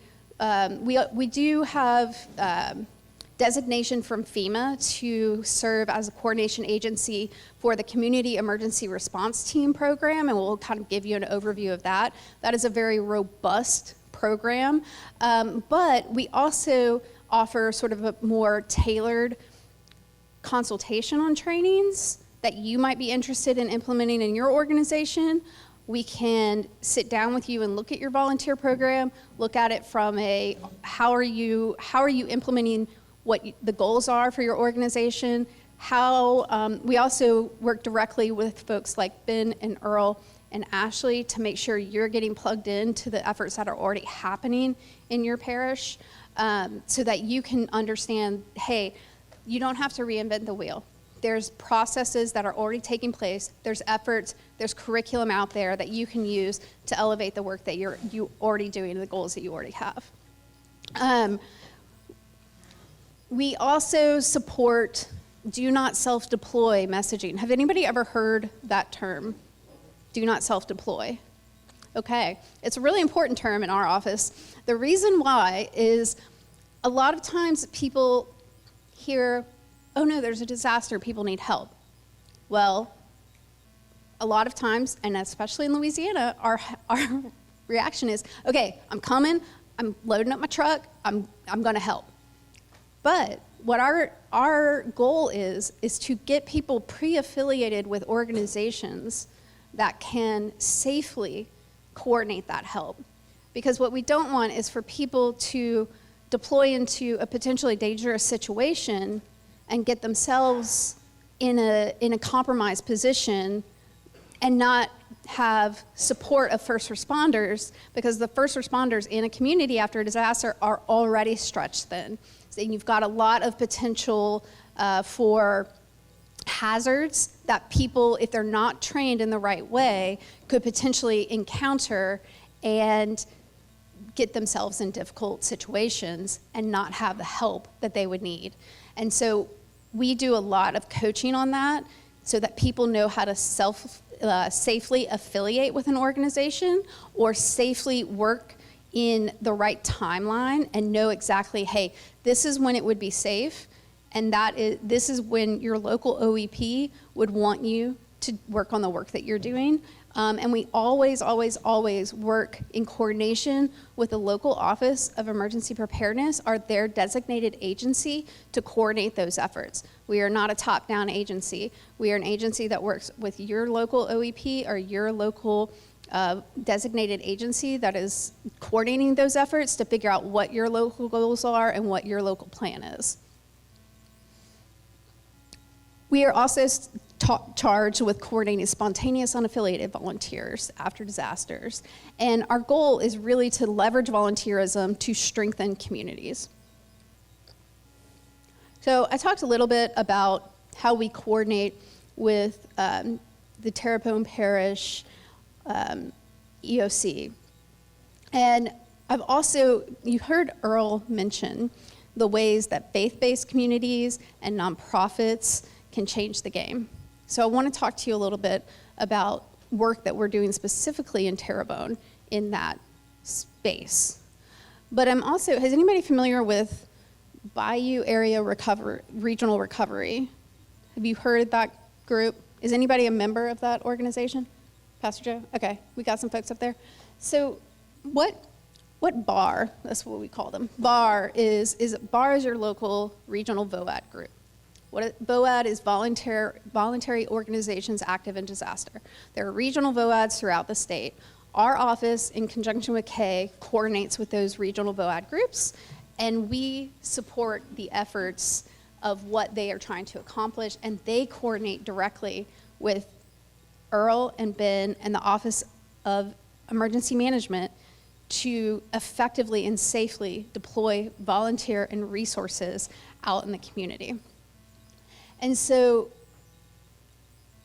when Kay at GOSEP and I are coordinating state-level resources that are requested from the parish, we're going through that organization. And so if you're with an organization that is interested, especially if it's a faith-based group, what the local emergency management office is going to want you to do is to get affiliated with this group. So 2 weeks ago, I was down here meeting with several church leaders through a houses of worship and faith-based group meeting. And what we were talking about is just what Earl was referencing, how we need our nonprofits and our churches and our community organizations to develop strategies and groups. If you're interested, if you are affiliated with a group, it doesn't have to be a church, it doesn't have to be a faith-based organization, but if you're affiliated with a group, it could be a Rotary Club, it could be any number of organizations, and you're interested in supporting the efforts of what Earl has talked about today, there are ways to do that, and the churches here in Terrebonne, you have a lot of great faith-based kind of boots on the ground efforts that are happening here. And so what we're trying to do is we're trying to use that amazing community spirit here in Terrebonne to figure out, okay, where are the hands and hearts and the gifts and talents in the community that do want to be affiliated with these disaster response coordination efforts? And how do we figure out how to map where those efforts are so that we can overlay the plan for the emergency management response and see how those resources can be distributed. Does that make sense? So does anybody I want to know more? Anybody? Anybody? She wants to know more. Okay, cool. You want to know more? Okay, we got 2 people. We're going to learn more. Okay. So I talked to you about why faith-based groups are critical. And if you're affiliated, this is census data from religions in Terrebonne. So if you're affiliated with a Catholic church, a Pentecostal group, Baptist, non-denominational, any of these kind of groups, this came up in census data. This is specifically for Terrebonne Parish. There are ways that you can get involved, and you can also bring this to your pastor or I'm Presbyterian, we have a session. There's different sort of church leadership groups that may be interested in this. These are things specifically that congregations can do to get involved. It's not, hey, we want to tell you what to do. No, we want to see what is your mission. In my case, for my church, I'm Presbyterian, and after Hurricane Katrina, our church is very service-oriented. And my church is located right outside LSU. And so after Hurricane Katrina, there's a lot happening at LSU. And our church ended up, because there was a lot going on, we ended up housing mothers and babies that were evacuating from New Orleans, from the hospitals. And so that happened 20 years ago. What that turned into is we went through an entire church renovation plan that incorporated housing for volunteers, bunk beds. We can now turn the entire church into a emergency shelter for these bespoke community needs, right? And that is just tied to the mission of that organization, right? Yours could be completely different. That just so happened to be ours. We also coordinated with the Methodist church next door. The Methodist church and our church both house daycares, so it made sense for us to be doing that work. It just so happened that we fell into it. And we were able to tap into state resources from folks like Kay that were bringing in truckloads of infant formula and needs for mothers and babies. And our church volunteers were unloading those in the parking lots during that very, very intense and difficult time in our community. So that's just one example of a very difficult time where our church stepped up in a kind of creative way, out of the box way. So what we're trying to do, I'm going to share a survey, and you guys can screenshot the survey, but what the survey does is collect location, contact information, potential services that if your church has a food bank, that's something where resources could potentially be sent to that food bank. The way that resources come into the parish is Ashley is coordinating, sitting in the EOC, Ashley from BAR, sitting, working directly with Ben and Earl, and she's getting calls. And people are like, I'm sending trucks this. I'm sending a barbecue truck. Where's a giant parking lot? I'm sending this. I'm sending this. And Ashley got to figure out where to put all this stuff. And if she knows ahead of time, and they know ahead of time, and they can coordinate with everybody, and they have a liaison, and they have a point of contact, and they know what kind of, hey, this church has a giant parking lot. They're interested. They want to do this type of work. They want to affiliate with an organization. Let's do this. And you're saying, hey, what about all these strange organizations coming in? How do I know who they are?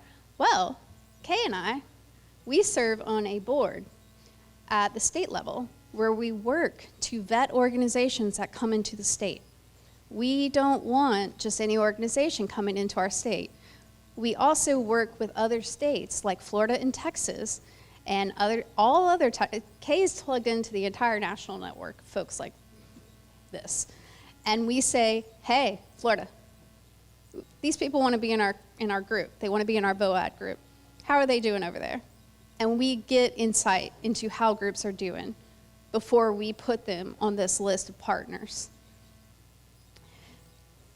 So right now we had a kind of like small working group meeting to kick off this project. And what our goal is that we can do this in Terrebonne, and our office can help scale this at the state level to bring this to the 7 other regional groups across the state. And right now, these are the assets. There's dots layered on other dots. And behind each of those dots is a kind of robust listing of, I've got a giant parking lot. I've got a big reception hall. I might be interested in volunteer housing. I might need to know more about these things. And this is based off of a project that I did a mission assignment during Hurricane Milton, and I just so happened to be assigned with a gentleman that teaches this for FEMA in Tampa. And we did this really quickly in that area after Hurricane Milton. And we were able to put resources like volunteer housing, volunteer sort of base camps, feeding, donation sites, resource centers into church sites that would not have landed in that community otherwise. So this is a QR code that goes to that survey, and that is also the general link. There's a disclaimer in the survey that the information that is shared is only shared with the Terrebonne EOC. The people that see it are me, Kay, Earl, Ben, and Ashley. And then we show like the higher level graphic data. And then Pastor Joe. Pastor Joe is also yeah, I'm talking to you, Pastor Joe. He's also on the VOAD board with Ashley. So they're the people that would see it from a standpoint of coordination. But so it's going to ask for things like points of contact, potential sites that might, like resources. We're really talking about, in terms of resources, we're talking about space and facilities. If you have an existing kind of daycare, food bank, existing missions in your organization. So, yeah, did you have a question? Yeah. As far as the distribution truck, like, does it have to be, like, if we were to open our movie, would they be able to deliver the supplies to us? As far as for us to be able to have people come and get the supplies? Hey, did you hear that? Kind of. So usually, I know right after Ida, we opened our building up and our organization had got supplies, and we opened up. And what I'm trying to ask and figure out is if the supply trucks that you guys need in with supplies, would they be able to deliver it to our facility to be able for us to open it, to have the supplies there, when we do have like the hot meals and stuff as well? Sure, I mean, yeah, absolutely. And however, each organization, each area is going to do things differently. So of course, Earl and Ben are experts at this, so this facility, Civic Center, is where things get sent. But if you have a direct need, then you tell them, or you have a truck that's coming in, if I was to call, right, Earl, if it's coming in, if it has a certain location that it's going to, you go to their location. Or if there's something that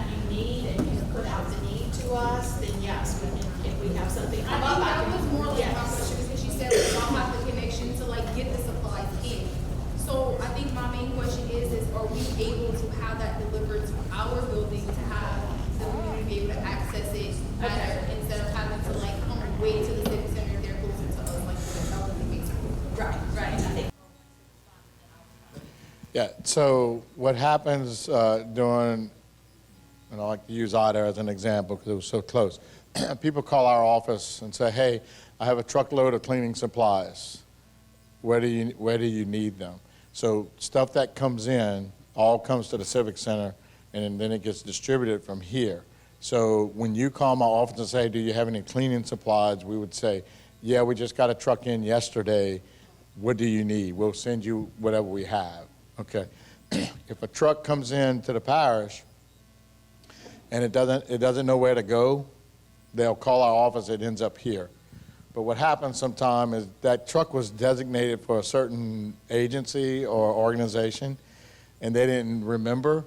It gets brought here, and then that organization will call and say, hey, we've been waiting on a truckload of baby food, and they say it's here, and we'll say, okay, we offloaded it already at the Civic Center because they didn't know where to go. We're going to reload it up and bring it to you if that's where it was supposed to go. So I don't know what your needs are over there or what you're looking for. So when you call the donations and volunteer management desk at our office, you'd let them know, hey, if you get any of this in, could you please send us some? So the number to my office is 985-873-6357. So, and that becomes the main number for the whole parish during a state of emergency. So even if you call the parish main line, it rolls over to my office. And when you call that number, you just ask that you need to speak to somebody in donations or volunteer management. They're going to forward that to that person at that desk.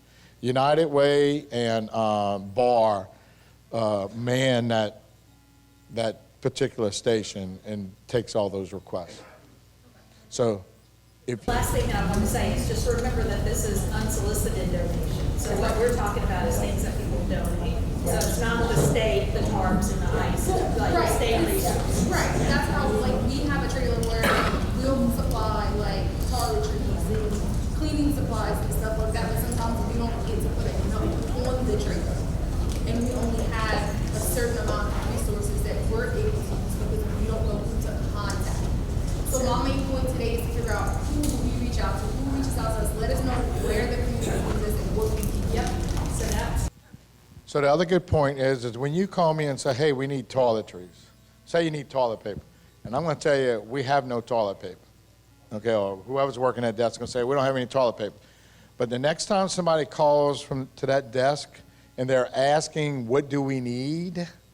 Then that person at the desk says, hey, we need toilet paper. So then whoever just called is going to go and try to get as much toilet paper as they can, and they bring it to the Civic Center. So it's a good avenue for us to know what we need and what's coming in. Also, same on the state level. So we'll have regional calls if something happens. We'll have regional calls with Ashley or in the Pastor Joe with BAR.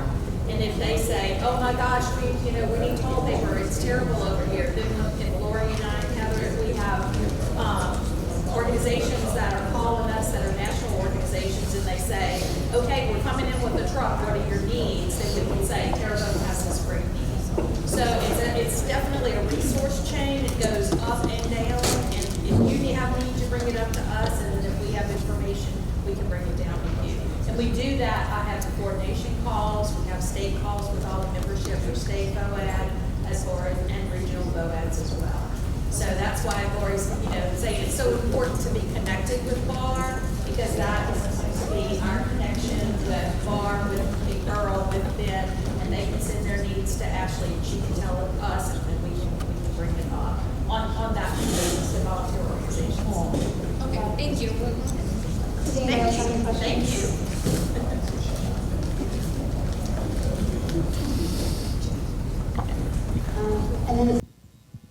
So we are gonna, I forgot to mention, we are working to coordinate a faith-based organization workshop.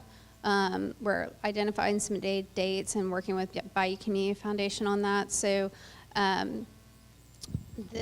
survey that I put up, or I have some cards over here. If you're interested in attending that, I'll be happy to make sure you get on that invitation list as well. So I'm going to kick it to my colleague Heather so she can kind of go over our training curriculum that we have for FEMA that we use to customize various different types of disaster preparedness training. Hey, good morning. All right, so you see our wonderful green sign here, Louisiana CERT. This is actually a specialized CERT logo that has our state capital and all of the things that are CERT. As Lori stated, CERT is a FEMA program, nationally recognized program. Our state CERT coordinator is Amanda Smith. She is housed in our office. She is the third member of our 3-member disaster team. And again, community emergency response teams started in California after a very large earthquake in the 90s and have grown across and now again are recognized nationally. One of the things I will say is that California and Florida have amazing CERT teams. And again, what these teams are, they are a local asset. They do not self-deploy. They are under any of the first responders, whether it's a fire department, police department. They are part of the local community and they are an asset. Now, what we do is we train them. So I am a master CERT trainer, along with Amanda, and but also other parish and emergency responders can be trainers for these programs. So what we will do is make sure that we come into your group, whatever, or we will just sit down and have a conversation first and decide, okay, what do you want to do? And we can provide these trainings without you wanting to have a CERT team. Let me say that again. We can come into your group and provide these trainings free of charge for your group, whether it's a faith-based organization. You see here that we will come in and consult with you on what your goals are for your group.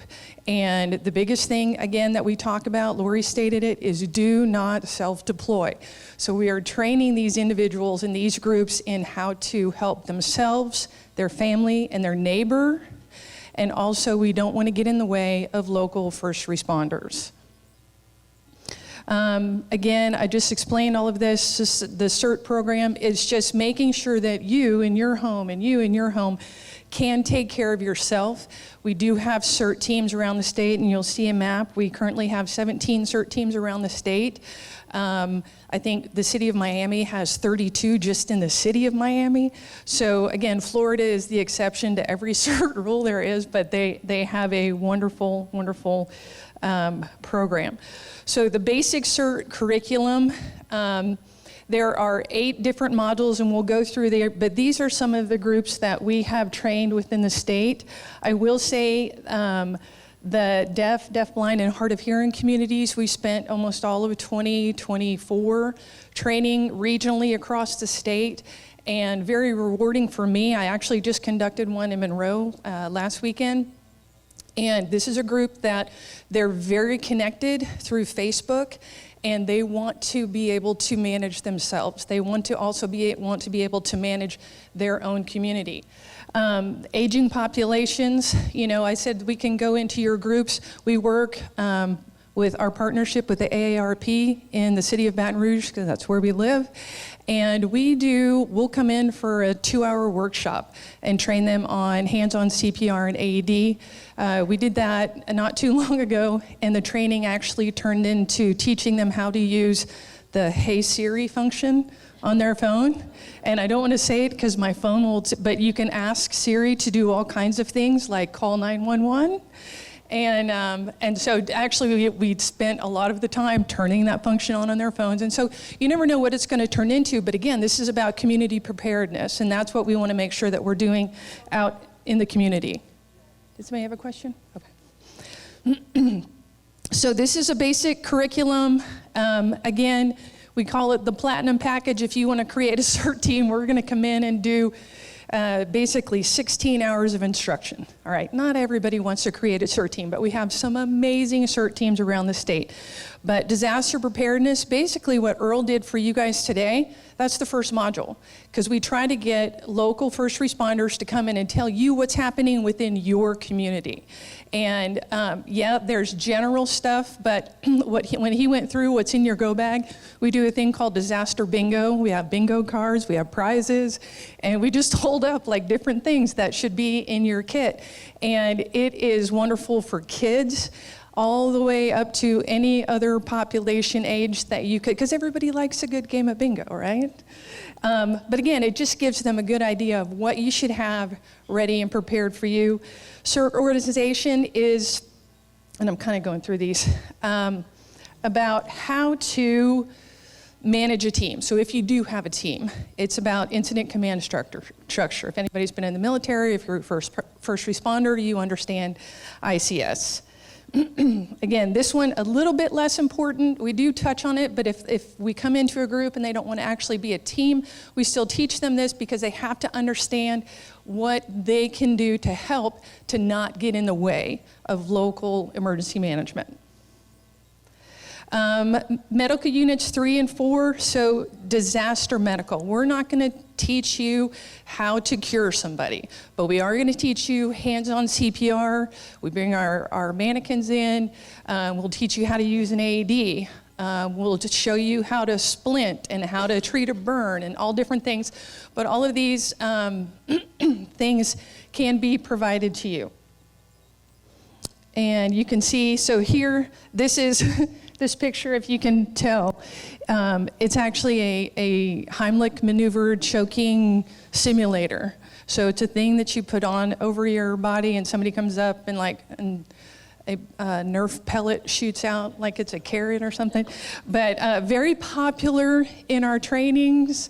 And so again, just teaching you different things that you would need in your home and how to do these things. Disaster psychology, again, if you're working in a shelter, then this is, again, that module teaches you different ways to talk to people and just be prepared yourself. Fire safety, we have a wonderful fire safety digital fire simulator that it's like a box and it connects to a fake fire extinguisher that feels like a real fire extinguisher. So right here we can put out fires and it sounds the same, it feels the same, but there's no smoke and no fire, so it's nice. Light search and rescue, so we can do an outdoor grid search or we can do a tabletop exercise, which is kind of what we've started to do now. Just teaching people of, do you go into your neighbor's house or not, right? Because we're about ourselves, our neighbor. And making sure that, you know, when we're doing grid searches and we'll have local police department folks there, you know, and they'll plant different evidence, maybe a cell phone, maybe a fake weapon, you know, and inevitably somebody will pick it up and go, look what I found, okay? Do we do that? No. You leave it, call the first responder to come and pick it up, but all good lessons. And then terrorism and active threat. So this used to be called active shooter. It's been called a lot of different things. They're changing it to active threat because we don't know what the threat is sometimes. But again, it's just making sure that people and going through different exercises where you can understand if something is happening in the building or the room that you're in, how to best save your life, basically. Large group training, so these are just some pictures. I know I'm getting the sign that I need to be done, but again, the group with the yellow, that's one of our deaf CERT trainings that we did in New Orleans, and this young man is actually a child of 2 first responders, and he's a high school student that is going deaf. And so, but he wants to be a first responder, he wants to be a firefighter. So just really interesting things, but again, we can do large groups, we can do small groups. Really just depends on what you want to do. So this is just a map. You can see, hopefully see, that's where all of our CERT teams are located within the state. And again, as I stated, our state CERT coordinator is within our office. And that's all for today. This segment was brought to you by St. Martin and Bourke. Know your rights.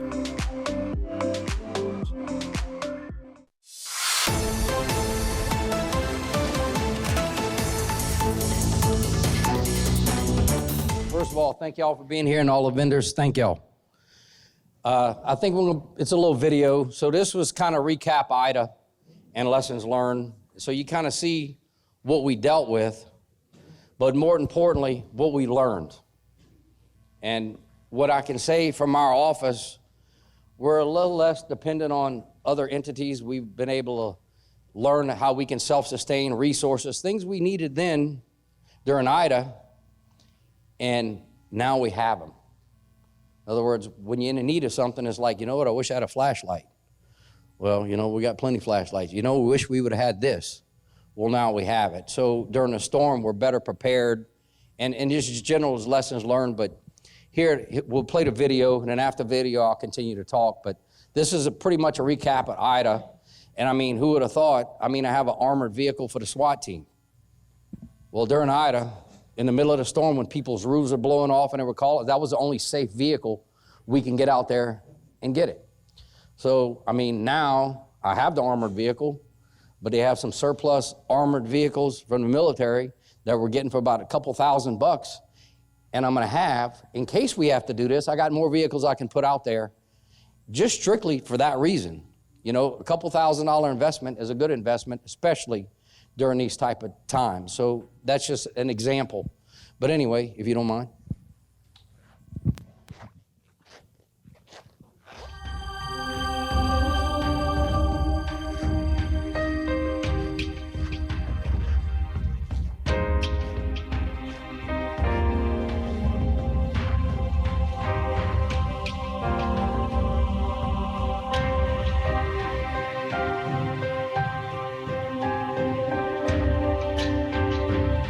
I'm Sheriff Tim Sonier. The first 2 hours of Hurricane Ida, as it made landfall with fierce winds, Terrebonne Parish Sheriff's Office conducted several rescue missions.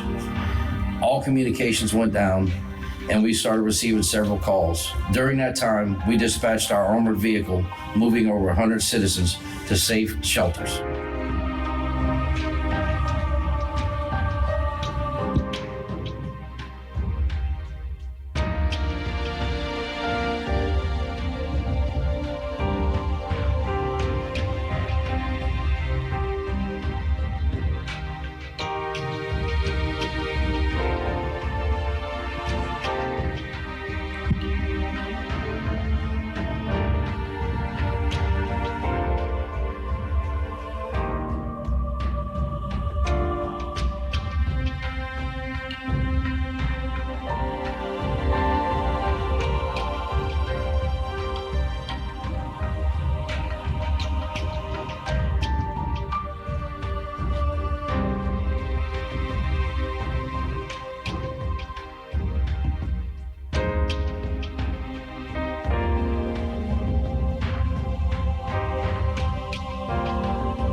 Hurricane Ida may have put us to our knees, but it did not defeat our spirit of love of our people. It can't be broken. It's the people in our way of life that makes us so unique, like no other place on earth.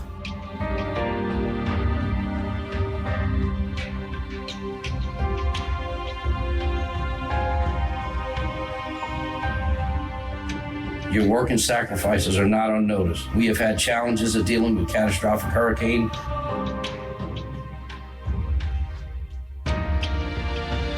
All of you have proven that our office is capable of doing so much more when our community is in need.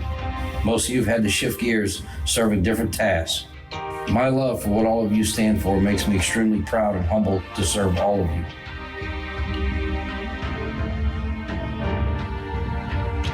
I bear the burden every day to do what I think is right to keep all of you safe. I do my best to take care of each and every one of you while serving the great people of Terrebonne Parish.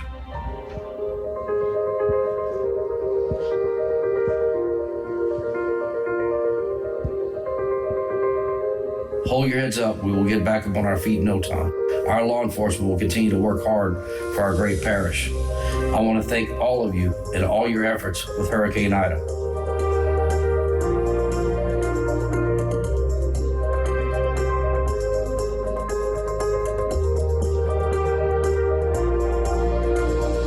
I ask all of you to do your part, take care of each other. Keep fighting the fight. We will always be right beside you in our prayers and in our hearts.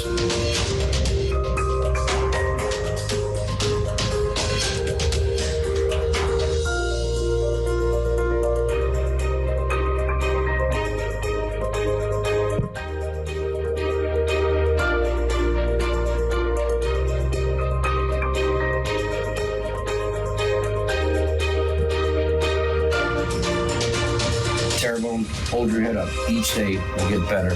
May God's grace continue to shine on us and Terrebonne Parish.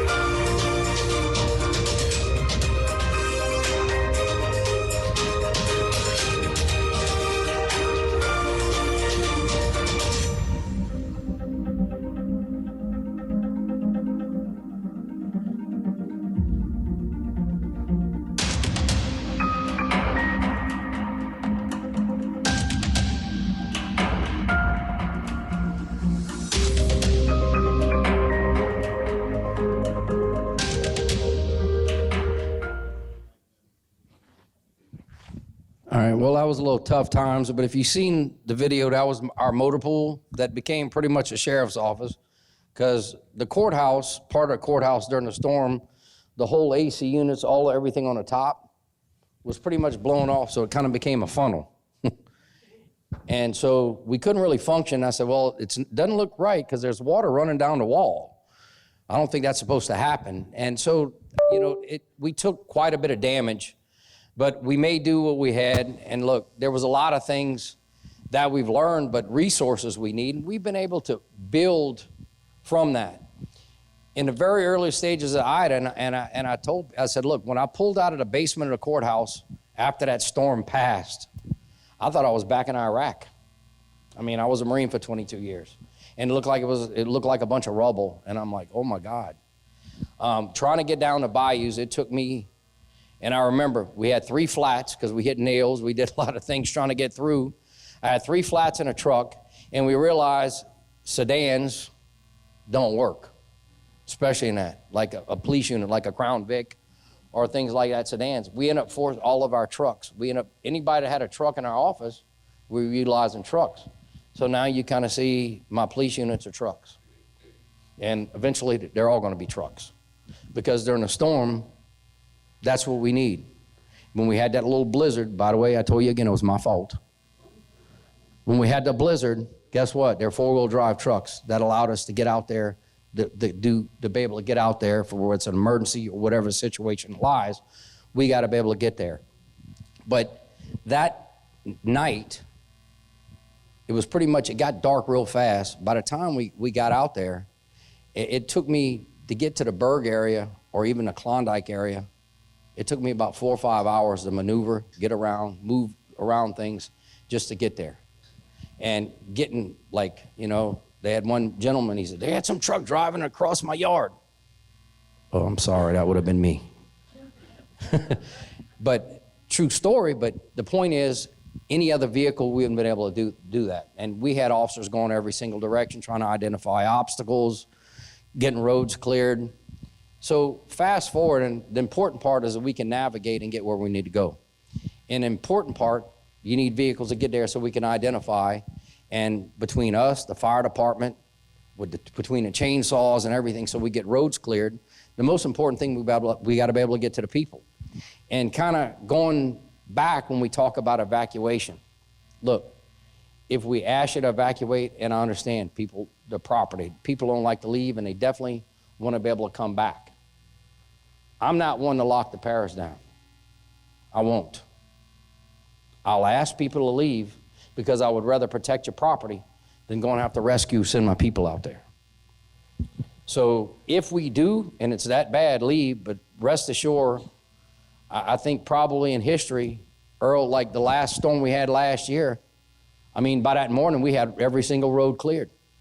But then again, it was lessons learned from where we was able to get some local companies to get on board with their equipment that was part of a task force. So when the storm passed, we had everybody out there getting the roads. That morning, heck, we had electricity coming to get electricity back.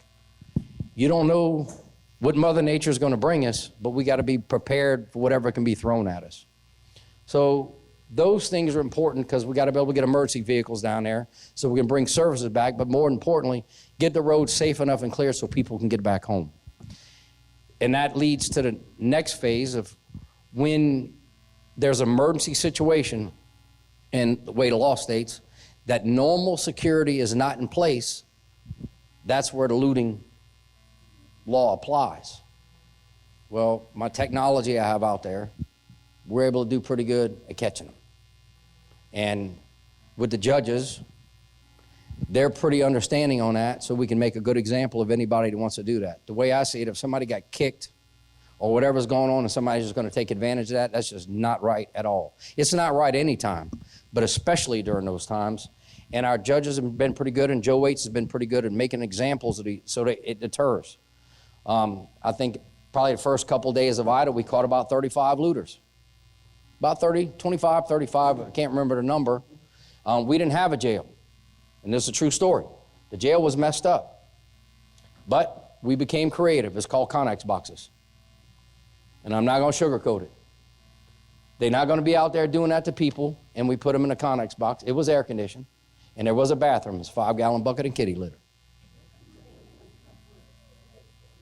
And then once the judge seen them, then we can send them to another agency, but we're going to make sure we did our due diligence to make things happen. I mean, they were holding court outside a Connex box. You can't make this up.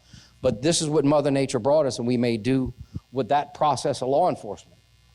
But then again, there's another layer. The next layer is our people. My officers, they lost their homes. 32 of my officers lost their homes. Couldn't live in them. He said, we can make do. His whole roof was gone. He said he was just going to put a little tarp and run a generator and stay in his bedroom. I said, no, that's not going to happen. I bought campers. Well, out of the 32, I needed 29 campers because of some family members. So I bought 29 campers. I don't regret it because you know what? I didn't lose a single officer that had to displace and leave as a result. And somebody said, you know, that was about $800,000. Well, I got 90% reimbursement from FEMA. So I wasn't worried about that. But I said, you know how much experience I'm losing in this office? It cost me 10 times or 15 times that amount if I lost them, because I've seen it happen in the past. They get displaced, they go somewhere else. Hey, well, this is not so bad. I think I'm going to stay here. I don't want to lose people. I want people to stay. This is our parish. You know, everything else is going to make people lose, but I don't want to lose people because of that. And we didn't. We kept everybody. And they stayed together, and we kind of took care of each other so we can take care of the parish. Things we've learned, we supply up on food, we stock up on food, but we had a lot of non-governmental organizations that supported us so we can feed our guys. And they said, well, you cook? I said, I cook 4 meals a day for my officers. And if their family was displaced, we fed them too. I wanted to take the stress off of the officers so we can focus on our community. And that's what we did. I cooked 4 meals a day, breakfast, lunch, dinner, and a midnight meal. Every night, every day. Because the night shift, we always get messed up because we don't get lunch because we're sleeping. Right, so that's why I feed you at midnight. But I mean, we did it. It was a continuous thing. So we've learned, and it's a simple solution. Take care of your people. That's taking care of the people. And any organization, from a church to a non-government organization that's going to help your people, you help them out and make them successful, because if you do, you're taking care of your people. It's not rocket science. This is about taking care of people. And that's what we're in the business doing. Whether it's the law side or it's just doing general things. Once things started to settle, we're able to start feeding linemen, feeding the community. Because now we started cooking. It's like pick a Bayou, cook 400 or 500 meals. Whoever's hungry, feed them. They need supplies, figure out what they need, we're going to bring it to them. These are our people. I don't want them to stop. If they're there cleaning their yards or whatever they're doing, take care of them so they can continue doing what they need to do to get their own lives straight. And we'd have been able to do that. Heck, I lost part of my roof. We do what we have to do. But I think the most important part is about taking care of each other. It's your neighbor. And I saw that. You had neighbors helping neighbors. Sometimes you need to kind of focus on what's important. Now we deal with a lot of trivial stuff a lot of times, some bad stuff, but trivial stuff is like you're not getting along with your neighbor, but y'all were best friends during the storm. What happened? What happened? Lose focus. What's important is taking care of one another. And what I believe, that's God's work. That's the only reason why I'm here. That's it. So these are things we've learned from trucks, equipment, special equipment, But we're going to continue to move forward. I mean, we're better prepared now than we were prior to Ida, and we'll continue to learn from these lessons. Everybody's got to get back, and got to get them back as fast as possible. So getting roads cleared, making it safe, and you may experience curfews, and I'll tell you why I put a curfew. It's not to harass our citizens. This gives me the legal right to question somebody when it gets dark past curfew, what they're up to. And you know what they're up to? They're up to doing bad stuff. And that's why I put a curfew. I'm not to harass the good people. And I said, if somebody's get off of work, let them go. Get off of work, go. If they got to go to work, let them. But if I was just riding around checking it out and we already know the players, well, you know what? You're not going to be moseying along thinking you're going to be five-finger discounting people's property. That's why we put things. And if people want to ask me, that's why. It's not to harass the citizens. It is to make sure the people that's going to try to kick our people, to make sure that don't happen. And that's why we put curfews, not to harass. And sometimes at night with no lights, and there are some obstacles, I do that because most people probably don't need to be on the road at night, especially if you still got a partial road and visibility is not there. So it's also about safety. But I mean, those are the main reasons why we do those things. Not to harass our people, just trying to do the right thing every day. Equipment, again, lessons learned. Other non-governmental NGO government organizations, non-governmental that help and support churches, I'm 100% behind every church. There were several churches that had, from Ida, they called me, they said, we got 5 or 6 18-wheelers of flatbeds for supplies, and they're staged. And they're staged before the storm, and I'm on the hook with them. I said, where they're at, and I said, my officers, wherever they're at, I'm going to go get them, and we're going to get them in this parish. And we do that because I know ultimately that is the front line on every single part of the community that they're there to help. To me, I can't do this alone. My office can't do it alone. You have to partnership with all of these organizations to make it successful. It's common sense, the way I look at it. We can't do it alone, and this ain't about credit. This is about doing God's work. That's it. He gets the credit, not me. My people are just trying to do that work. The people here are trying to do that work. That is a blessing. And I've never seen anything, the resiliency of this parish on those type of situations anywhere. And to me, that is the secret. That's ultimately the secret. Take care of the people who take care of the people. And make sure to get what they need and continue doing that work. And that's what we try to do every day. Most of the time on normal day-to-day operations, from the snowstorm or the blizzard. Again, it was my fault, I know. But, you know, it's about those things. There was no secret recipe on success other than asking, praying for wisdom, and do what you feel is right to do the right thing. And I mean, I was blessed with a great team, and we've been able to get through it together. And our people is what matters, because that's what we serve, our people. Now, I'm here to answer any questions y'all may have, and I can continue. I can probably talk all day, and I don't know what my time limit is, but I know my guys are cooking, so they're going to be on their way. We have filet mignon that's ground up in a gravy, and I think they call it hamburger steaks. But they're cooking hamburger steaks, and they said, you want mashed potatoes or rice? I said, well, I'm a rice and gravy guy. So I think they have that, corn, a roll, and stuff like that, so we serving that. So they're going to be they're on their way now, so I know we're going to be serving y'all lunch. But by all means, please ask any questions by any means. Okay, they're here. So do y'all have any questions? Anything? Anything from our office or anything? Yes, ma'am. This would probably be for Earl. How many pumping stations are in Terrebonne Parish? Don't quote me, but it's over 80 pumping stations. How many? Over 80. Over 80? And just the actual pump stations. Included in that is about 120 actual pumps. Okay. Yeah. I have a question for you. As I spoke earlier, we do have other Lions clubs like in the parish was to be like road closures. If they were to come in for like bringing a trailer of supplies, cooking, do we need to get? Any organization that's coming here to help people, coordinate with me, I will get them where they need to go. Okay, thank you. That's what we do.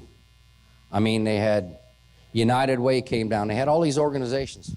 Sometimes they just need to know where to go to help. We'll get them there. They're helping you people. Right. Get them where they need to go. And then of course with the road closures, they got detoured, and then we were like, okay, well, which way do we send them? What's open, what's not? So Once they get close, we can give them the best route to get here. Once they get here, call me. I'll get an officer, get them where they need to go. And look, if the road's not safe, we're going to tell you that. It's like, look, but really, the very beginnings of any storm or any event like that, we're spending the first 24 hours, 36, 48 hours getting roads cleared, so we know that needs to happen. But we're getting roads cleared, one, where emergency vehicles can get down there. Two, where we get electrical trucks down there. Three, where we can get supplies to the people down there. And I mean, that's the order. If you can't get down there, you can't go help somebody. And so we have to get these things, but normally we really focus on one, if we have to get, and that's why I say if we ask you to evacuate, we know not everybody, nobody likes that. But if we ask you, because when the storm clears, we're doing less rescuing and more getting the roads cleared so we get everybody back, if that makes sense. But I mean, when that last storm was at Laura, that next morning, and look, there was a lot of private companies that were communicating with me and clearing trees off the road. There was like some major trees. I know a guy that cuts trees, and that's what he does for a living. And there was 13 of them that I don't think would have been good, especially this size of trees for us that are novices running a chainsaw with a big tree. That's what he does for a profession. There were 13 major blockages in the road. This guy with his crew throughout the night, and he called me about 4 o'clock in the morning. I got them all cleared, thank you. Because I knew that was going to be problematic, because he has the equipment and he has the know-how and experience. Then we had these other companies getting roads cleared, but the next morning, I think the EOC, I was there about 7 o'clock in the morning, started getting electric trucks here. They said, what, it's cleared. I mean, we was clearing Cocodrie that morning, towards the end. But we worked through the night. Now we can get things back to normal where people can navigate where they need to navigate. Electric trucks can get power restored. And I think for the most part, for that last storm, our response was well, and we were able to get things back in order. Remember, the most important thing is get people back to their normal way of life. That's the most important thing. And that's what we're going to continue. And he mentioned fuel and pods and things like that. Another lesson learned, and I never liked the optics, so during Ida, we have limited fuel. We had a 12,000 gallon tank in our motor pool, and since Ida, and we relocated in Gray, I put another 12,000 plus diesel. Bottom line, my office, I can operate without a need for fuel and supply for about 2 months, 2.5 months. I have that much fuel. It doesn't go to waste, we use it, but we keep it full. So during the storm, it's topped off. And so we can kind of focus on, okay, getting fuel for the community. And during Ida, we caught heat. It was like, oh, they're getting law enforcement fuel, but we're not. But we partner with a gas station where we got the fuel there to the tank so we can get the fuel we needed so we can pump. And I understand people in line trying to get their generators, and I'm all about that. However, I needed fuel so we can get our work done. Well, since we got the tanks, I don't need to do that. We can just help them get fuel so they can take care of the people. So you see, that was a lesson we've learned from Ida. So some of the ones we partnership, if you need fuel, we're going to get you fuel so you can open up to the community to get fuel. We're not even going to touch that. We can just get it for you so you can get it to the community. So again, I never liked that, but people, everybody's struggling, and sometimes they don't understand. They have their own issues as we have our issues trying to take care of issues. So these were things we've learned, and now we got fuel supply and a lot of things we can function for a prolonged period of time. Yes, sir. I know on the website you have the reentry program. You apply for the application to have reentry for certain individuals to access the parish. What's the guidelines and the stipulations on that? That's probably his question there. So the good news is we no longer have the reentry application. So over the last 2 storms that we've had, we haven't closed the parish or closed any of the roads. And so we've done away with the reentry program, so you don't have to register anymore. So in the event that they would institute a roadblock, we would follow the state police procedure. You need a letter on a company letterhead saying that you work for that particular company and the address in the parish and a driver's license to match that letter. So, yeah. And I tell you with the medical personnel, like anybody that's with medical, when we had the roadblock, all you had to do was show an ID or your medical license and we let you in. We didn't care where you were from, as long as we had verification. So, right. But with that, we understand in our offices, and like when people come, we try to weed out the ones that don't have good intentions.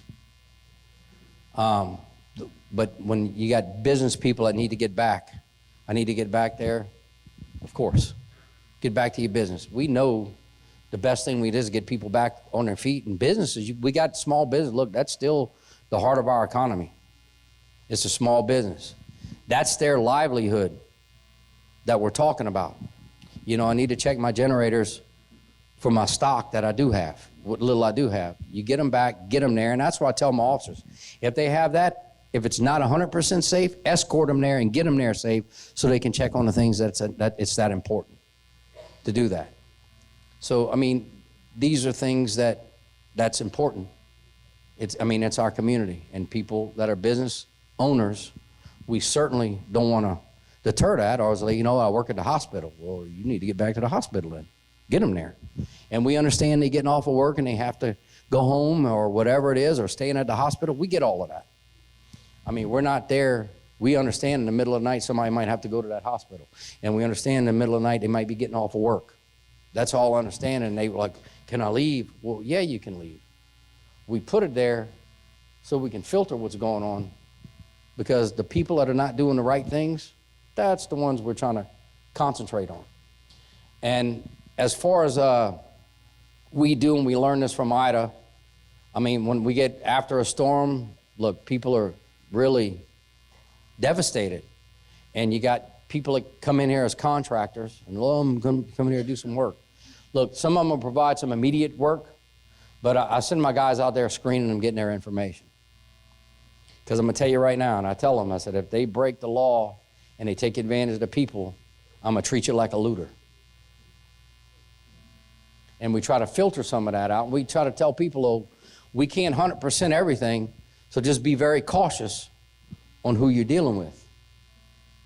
And if you got questions, start asking questions before you work in some kind of deal, because they'll tend to take a lot of money from you and not do no work. But we try to identify as many as we can in case that happens. And I mean, that was, again, a lesson learned. Be cautious of these things and tell your people to be cautious about it. If it don't sound right, it's probably not. And then we're dealing with a lot of that afterwards, the ones that's produced contractor fraud that probably never was contractors to begin with. And these type of things, this is our people are taking advantage of. But we can't be there 100% on all of that, so the best time is just a little bit of education and tell you, just be a little cautious of these things. Make sure they're legitimate. And if they're local, that's probably a good sign. But if they're from somewhere else, they understand. You got people that travel all over and try to help people, and they have the genuine intent. But you got people that are not good players that mix up with that, and they're trying to take advantage. And that's the ones you got to watch. They'll mix up, so it gives anybody that's going their name. Unfortunately, people have to proceed with caution. And the Cajun Navy, they did a lot of help for us. Todd Terrell, he did great things, and I got a good relationship with him. That I met that man many years ago, and he calls me, he says, what do you need? It's like one phone call, what do you need? Oil for generators? Then he's delivering pallets. I said, well, not only we need oil, our people need oil in the community, and we're delivering oil to the people for their generators to keep them going. Anything we need, what else you need?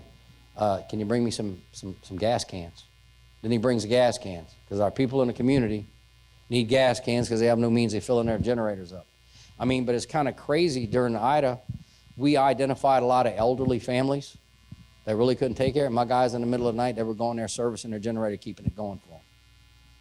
I mean, that's not normal by no means with normal law enforcement duties. But I said in the video, we were tasked to do things other than our normal duties. But this is about our people. And that's what we're going to do. This segment was brought to you by South Louisiana Bank. It's better when we bank together.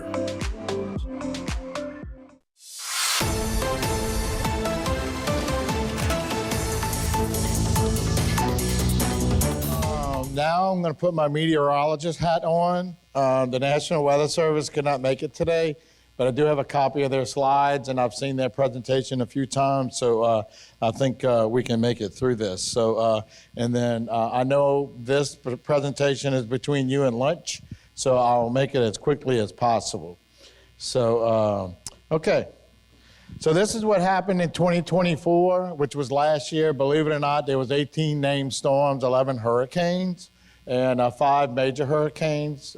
Fortunately, we only had one affect our area. That was Hurricane Francine.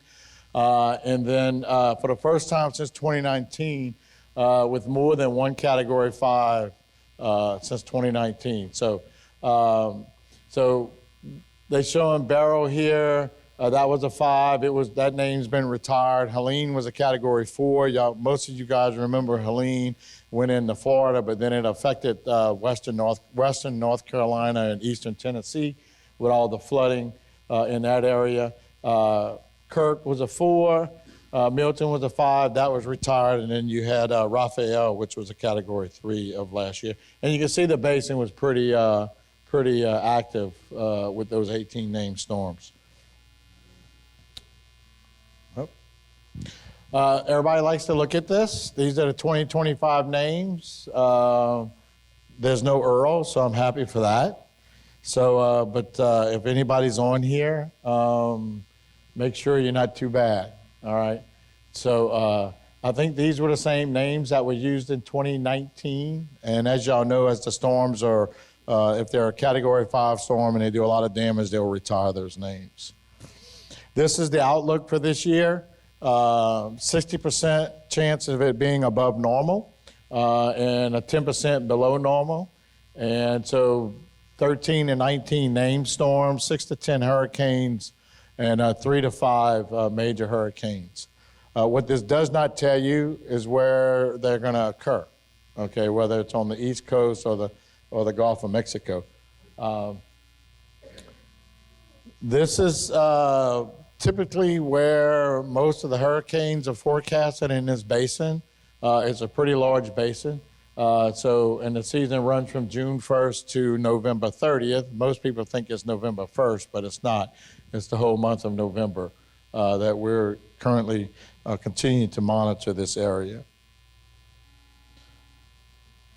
So what does 2025 look like? We're familiar with La Nina and La Nina. So we're going into a La Nina period, moving towards a neutral period. And El Nino is what we don't want. Hopefully we don't have that. The thing in the red here is there's little to no skill when it comes to predicting where, when, and how strong storms will be, and if and when they will make landfall over the course of a season. So the saying everybody says, it only takes one storm. That's all it takes. For us, where we live, a bad tropical storm is bad for us. So it doesn't really have to even be a hurricane. So just remember that, one storm. They're going to come out with new ways to predict the potential tropical cyclone advisories. These used to come out at 48 hours in advance. Now with the new technology, they'll start giving us these potential tropical cyclone advisories 72 hours in advance. This is especially important for us in the Gulf Coast because in the Gulf of America, I have to remember to say that, storms that develop in the Gulf typically develop real quick. Okay, so the earliest they can give us advisories or indication that something's going to develop in the Gulf, the more opportunity we have to make sure everybody is prepared.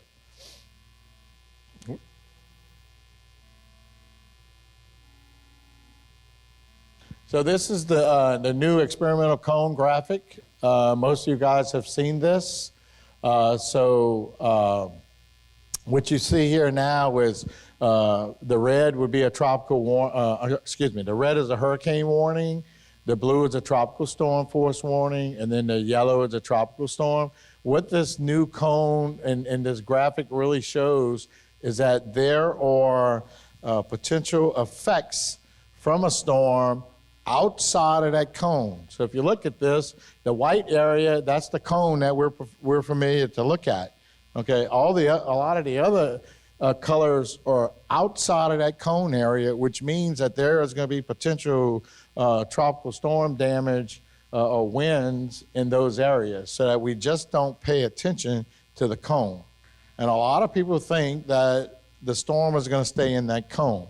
What that cone represents is that 2/3 of the time, the storm is going to stay inside that coned area somewhere. Okay, 2/3 of the time, or 66%, all right? 1/3 of the time, the forecast may go outside that cone. So in other words, landfall will be outside. So about 33% chance that it won't fall within that cone. So it's very important to take a look at this to know that on this particular graphic, if you lived on the peninsula of Florida, that it's in blue, that they're going to have some effect, even though the cone doesn't go into that area. So you'll see this coming out this year, and it's going to be about 15, 20 minutes after they post a cone, they'll come out with this graphic for the public to see. Let's see here. Okay, verification. So this basically talks about the track error. Okay, so it's improving, and it has improved every year. So there's less than a 20-mile error 24 hours before landfall. So it could fall 20 miles to the right or 20 miles to the left of where their potential landfall, let's say the middle of that cone is. 20 miles, that's not a lot, okay? So they've gotten very good at doing these predictions. With the advent of better satellites, okay, and better computer and computing capabilities, they have been able to make these forecasts a lot more accurate. So, but let's take the note part. It says 5 days out, there's still over 100 miles of error between landfall. 100 miles, okay? So 5 days when they start pushing these cones out, if you're 5 days out, it could be 100 miles on either the right or the left of where they think it's going to make landfall. So 35 years ago, that 100 miles was at day one. So 35 years ago, at 24 hours, it was at 100 miles. So we've increased the accuracy from 100 miles to 20 miles in for 1 day, a 24-hour period. So, and that is why the cones only go out for 5 days. So that red line is 24 hours, and you can see, like in 1990, it was just above 100. And if you look at it for 2024, it's below 50 in that area. And then the blue line is 5 days out. You can see how much difference on the accuracy of where it would land on that landfall. These are intensity. They're not really good about intensity, but they're getting better, okay? So as you can see, from 2010 to 2014 in the table, in the graph there, you can see the green line larger than what it is between 20 and 24, which means they have done a better job on intensity. If you look down there, a difference in one category is about 10 to 15 knots. So when we do planning at our office, if they say we're going to get a Category 3, we plan for a Category 4. Or if they say it's going to be a Category 2, we plan for that Category 3 to make sure we're prepared for that particular storm. There's only 1 mile difference between a Category 1 and a Category 2. Okay, so it doesn't take much to move us into the next category. Social media, okay, but first let's go through this. So 7 to 10 days out, you can generally expect that something might develop somewhere, okay? Or maybe not, all right? So the National Weather Service will give us emails with not a lot of detail, but sometimes they try to do some rumor control. So if you're looking on social media and somebody's saying there's going to be a hurricane that hits Terrebonne Parish in 10 days, there's no way they know that. Okay, they're predicting something on what we call models, okay? And models are different than forecasts, and I'll show you this in another slide.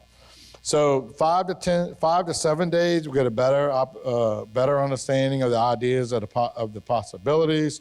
It's still too soon to narrow down any specific details. The Weather Service will continue to give us daily forecasts and a tropical weather outlook, but still not a lot of details 7 days out.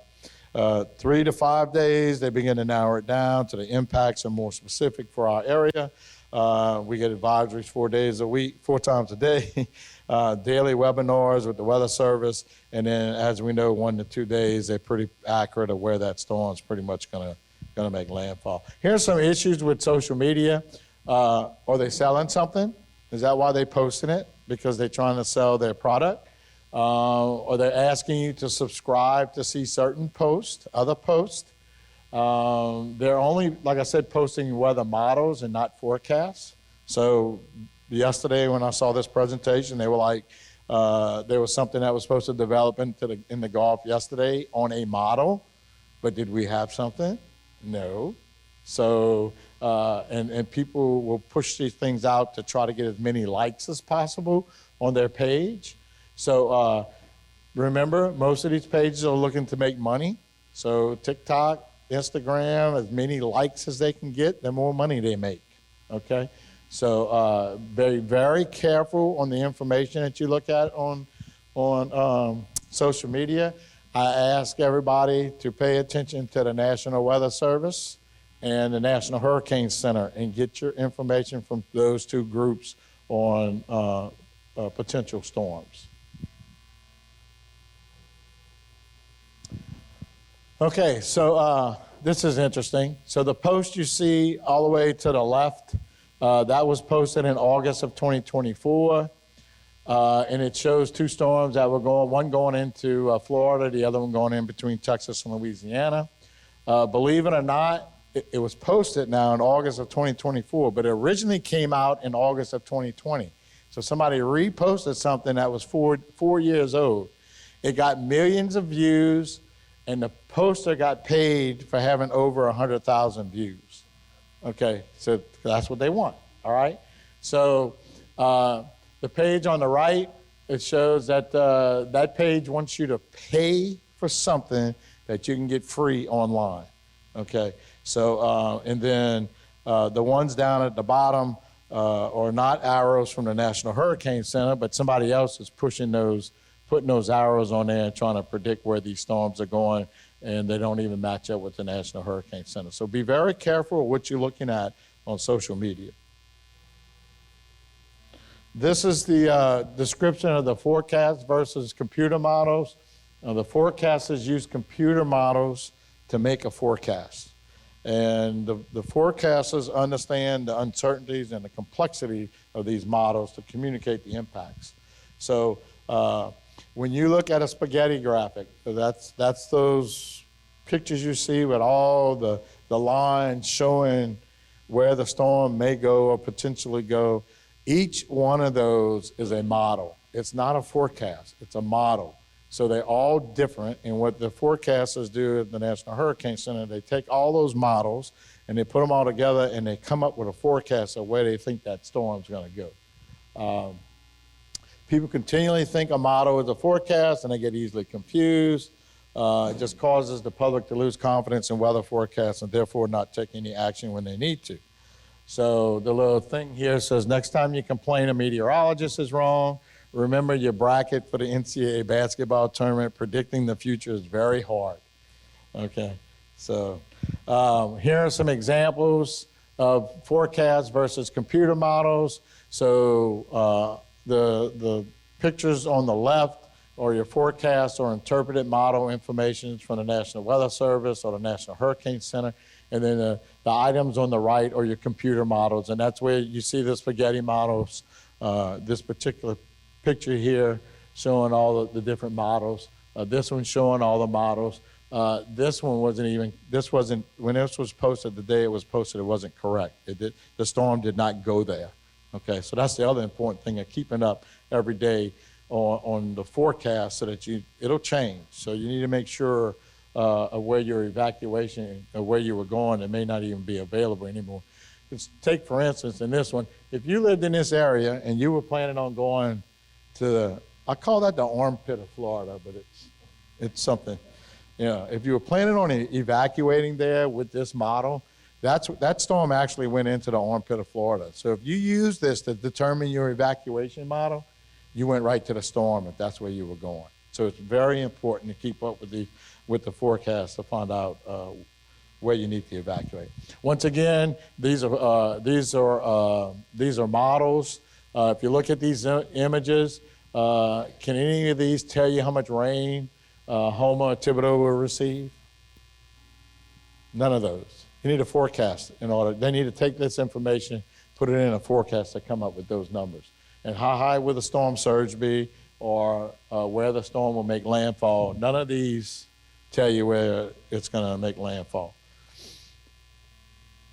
Some of the products that the National Weather Service has put out, 7 days out. This is all available online at the National Hurricane Center's webpage. Okay, and if you watch the daily news and you watch the weatherman, typically they're posting these same things for you to see on your local news channel.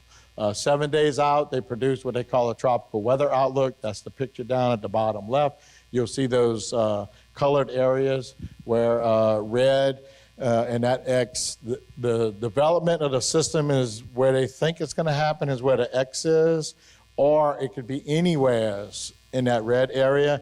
And typically in that particular red zone, it's a 60% or greater that something will develop in that red zone.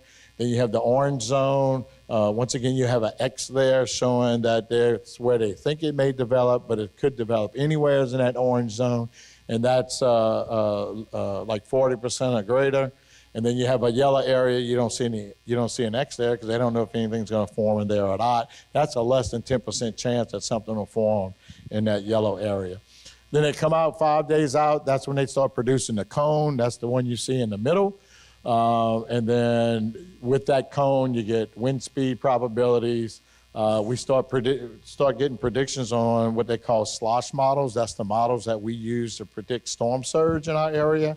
So they'll start predicting how much water we may expect from these storms. So if you look at that middle picture with the yellow cone, 5 days out is the last dot closest to Louisiana. That big circle, okay, on each side, it's 100 miles on each side. So it could go anywhere in that area, okay? 60 to 72 hours out, they do this thing called a P-surge. It's a more accurate model that predicts how much water we can experience from the storm surge that we will have. And then 48 hours out, they start putting out the watches and the warnings, and that's where you will start seeing these graphics, typically on the local news channels, of where the hurricane warnings will be, tropical storm force warnings, and the other warnings that they have. This is just a cycle of how many advisories they put out. So the National Hurricane Center puts out 5 advisories a day, starting at 5 a.m. in the morning, and then the public advisories will follow 2 or 3 hours after those. And then, so every day we're getting all these advisories, and these are the same things that you're going to get on your local news or that you can see on their website. This is the phone. Once again, we're going to talk about the forecast cone. I kind of talked a little bit about it, about the statistics and not the impacts. That cone does not convey the impacts outside of the cone area. So just kind of remember that. And remember that that storm can go anywhere within that cone 66% of the time, or it could go outside the cone 30% of the time. That's the forecast area. And that's how they decide to make this cone. Okay, so they start making the circles on how many miles it is, and then they continue out to 5 days out, and that's where you get that 100-mile cone area on the last day. This is the Safer-Simpson scale. We're all familiar with this, with Cat 1 through Cat 5. This scale was changed about 10 years ago. They used to have storm surge associated with this, but what they have found that you could get a larger storm surge with a Category 2 storm than you could get with a Category 4. It just depends on where that storm is going to hit the coastline and what the coastline looks like in those areas. So I talk about the armpit of Florida. If you got a storm going into the Panhandle and that wind's counterclockwise is pushing that water up into that cove, that little area, the water just piles up in there, and it makes for a larger storm surge because it just keeps pushing it into that little cove. It doesn't have a way to spread out. So even with a smaller category storm, they get a large storm surge there. So that's why they took out the storm surge numbers. These are wind speed probabilities. You've probably seen these. These just talk about what the probability of having hurricane force winds in certain areas or tropical storm force winds. These come out 5 days. They kind of follow the cone. The dark green area has a 5 to 10% chance of getting either tropical storm, strong tropical storm force winds, or hurricane force winds. So there's still a probability that you're going to get some type of wind in those areas. These are time of arrival graphics. These are also available. It kind of gives you a reasonable time of when the storm's going to hit. You really can't see the numbers on here, but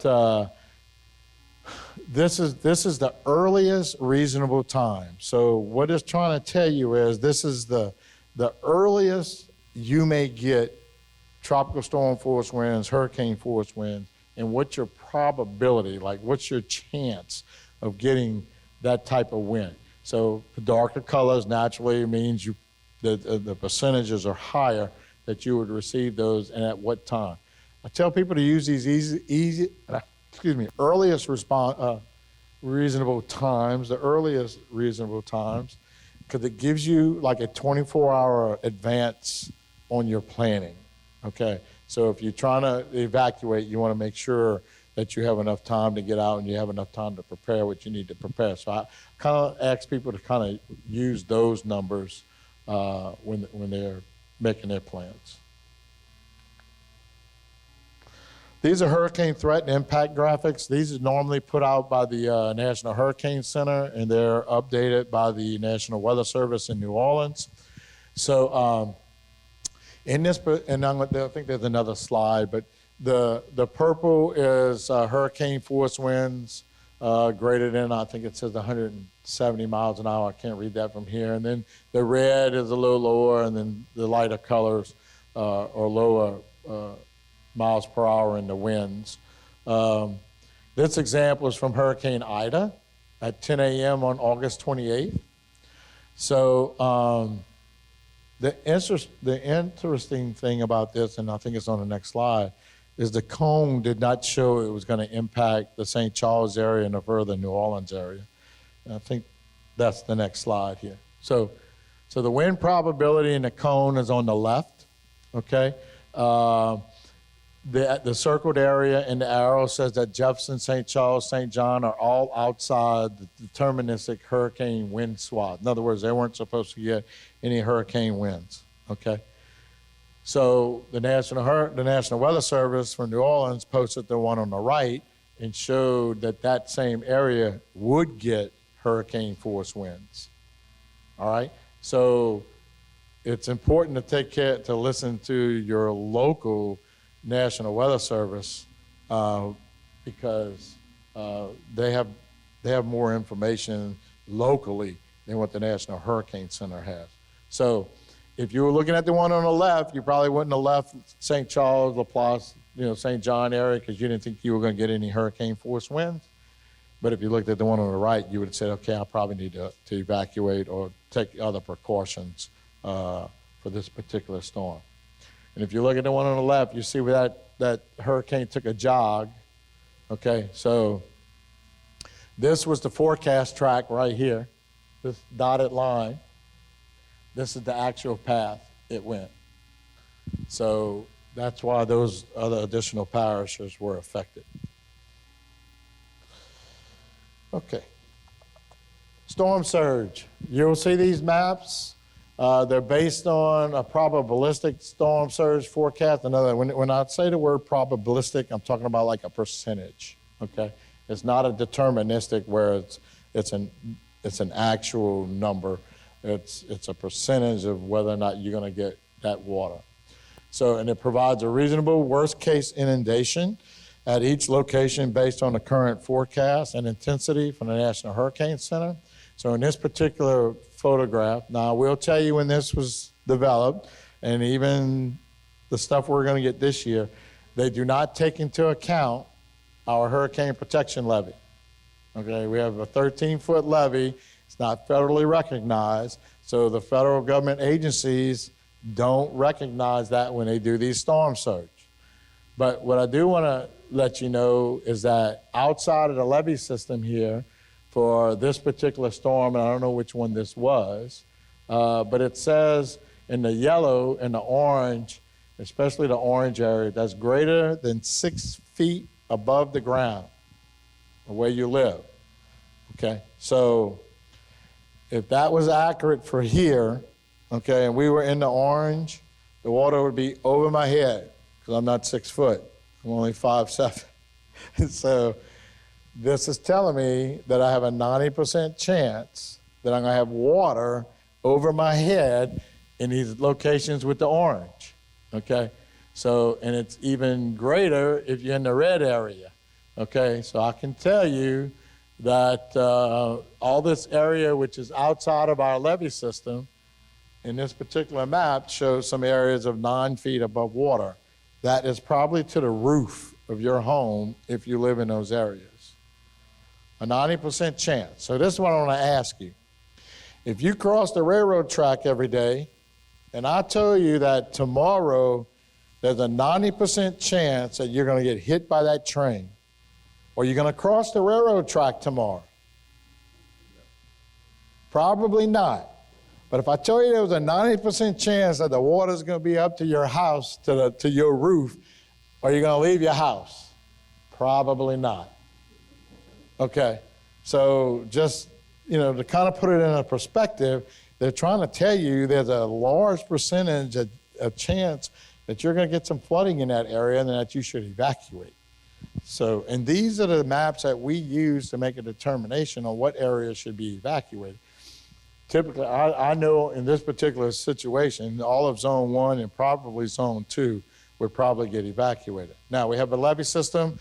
In some areas, I think the highest it is in some areas is about 15 feet. If you remember when Hurricane Katrina went into Mississippi, the storm surge was 28 feet. Okay, if I get that same hurricane to go up the Chaffalot River on the Morgan City side, we're probably going to get that 28 feet of water. It's going to overtop my levee system because it's only about 15 feet. What I don't know is how long it's going to overtop and how much water is going to fill up that basin. I don't know that. I don't know how long it's going to sit out there or it's going to turn or go somewhere else. So when we make these decisions to make the determined evacuations, that's what we're looking at is how much water can we expect. We got a Hurricane Harvey here.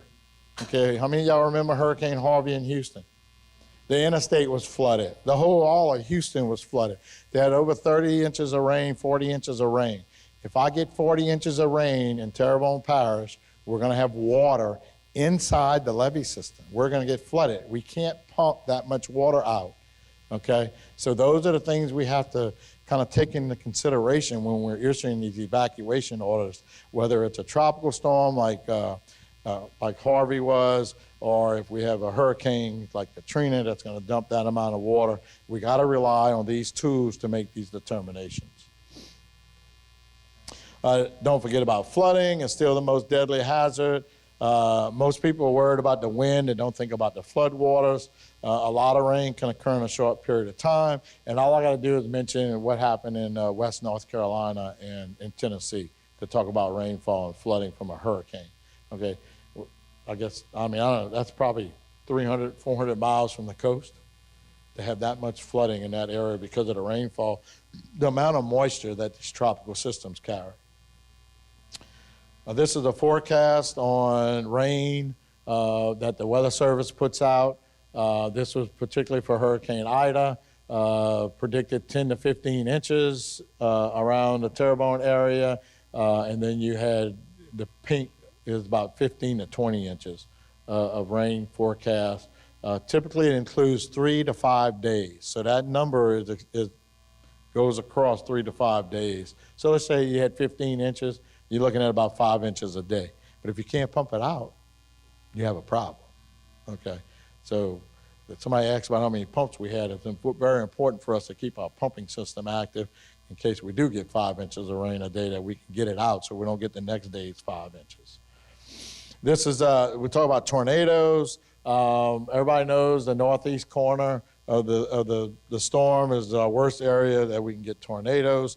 We'll get a lot of tornado warnings issued. This was on a forecasted track for Ida. You can see all the red boxes. Those are all tornado watches for that particular storm. Quite a few of them in that area. So this is going to the east of Terrebonne. So once again, if this would go through St. Mary, the Chafalaya River area, we would probably have most of those red boxes for tornadoes. Okay. Now I can tell you when the hurricane's coming. I can tell you when it makes landfall, but I can't tell you when that tornado is going to hit your house. Okay. So you decide to stay because it's a Category 2 storm or a small Category 3, and now all of a sudden we have all these tornado warnings, and I got tornadoes touching down and destroying people's houses, but you decided not to leave and go to a shelter. You decided to stay in your home. So if y'all remember, it was Hurricane Gustav. We didn't have much tornadoes here, but Laplace, St. John got a lot of tornadoes and destroyed a lot of homes. Okay, when landfall was here in Terrebonne, and Laplace gets all the tornadoes. So that's why I tell everybody, when a hurricane's coming, it might be exciting to stay and watch and see what's going on, but if you can, leave and take it what I call a hurrication, okay, for a couple of days, because you don't know exactly what's going to happen once those storms make landfall. Here's some decision support stuff that we use that the National Weather Service gives us. They do a lot of stuff online, a lot of stuff's available online, and they have their own website. And then, like I said, the the local television stations and radio stations use this same information to give people their forecasts and what's happening. Okay, these are some websites that they have. If y'all want to take a picture, you can go look at them, that's fine. There's lots of information out there when we get activated. We start looking at these storms about 100, we call it 120 hours, which is 5 days out. We start activating our office on a partial activation is what we call it. We start pushing this information out. And we try to push it out as best we can through social media and local news agencies and try to get the information to you guys as soon as possible. But if you want something sooner, you can go on these sites and get what you need. Any questions on the Weather Service? Nope. So there is some cuts that are probably going to take place in the Weather Service and National Hurricane Center and those areas, but I don't think the cuts that they're going to make is going to make a difference on our forecasting for hurricanes and getting us the information that we need in a timely manner. So, any questions? Okay, no questions. So, 10 minutes short. Thank you all for coming today. Great turnout. I appreciate everyone coming here. I appreciate all our agencies. If y'all could give maybe a round of applause for all of our agencies here. I'd like to thank our speakers again. Billy Nungesser's office, the Lieutenant Governor's office, the Sheriff, American Red Cross coming out here and dedicating their time to give us this information. And I appreciate you all coming out. This segment was brought to you by Gin Gators. We sink our teeth into service.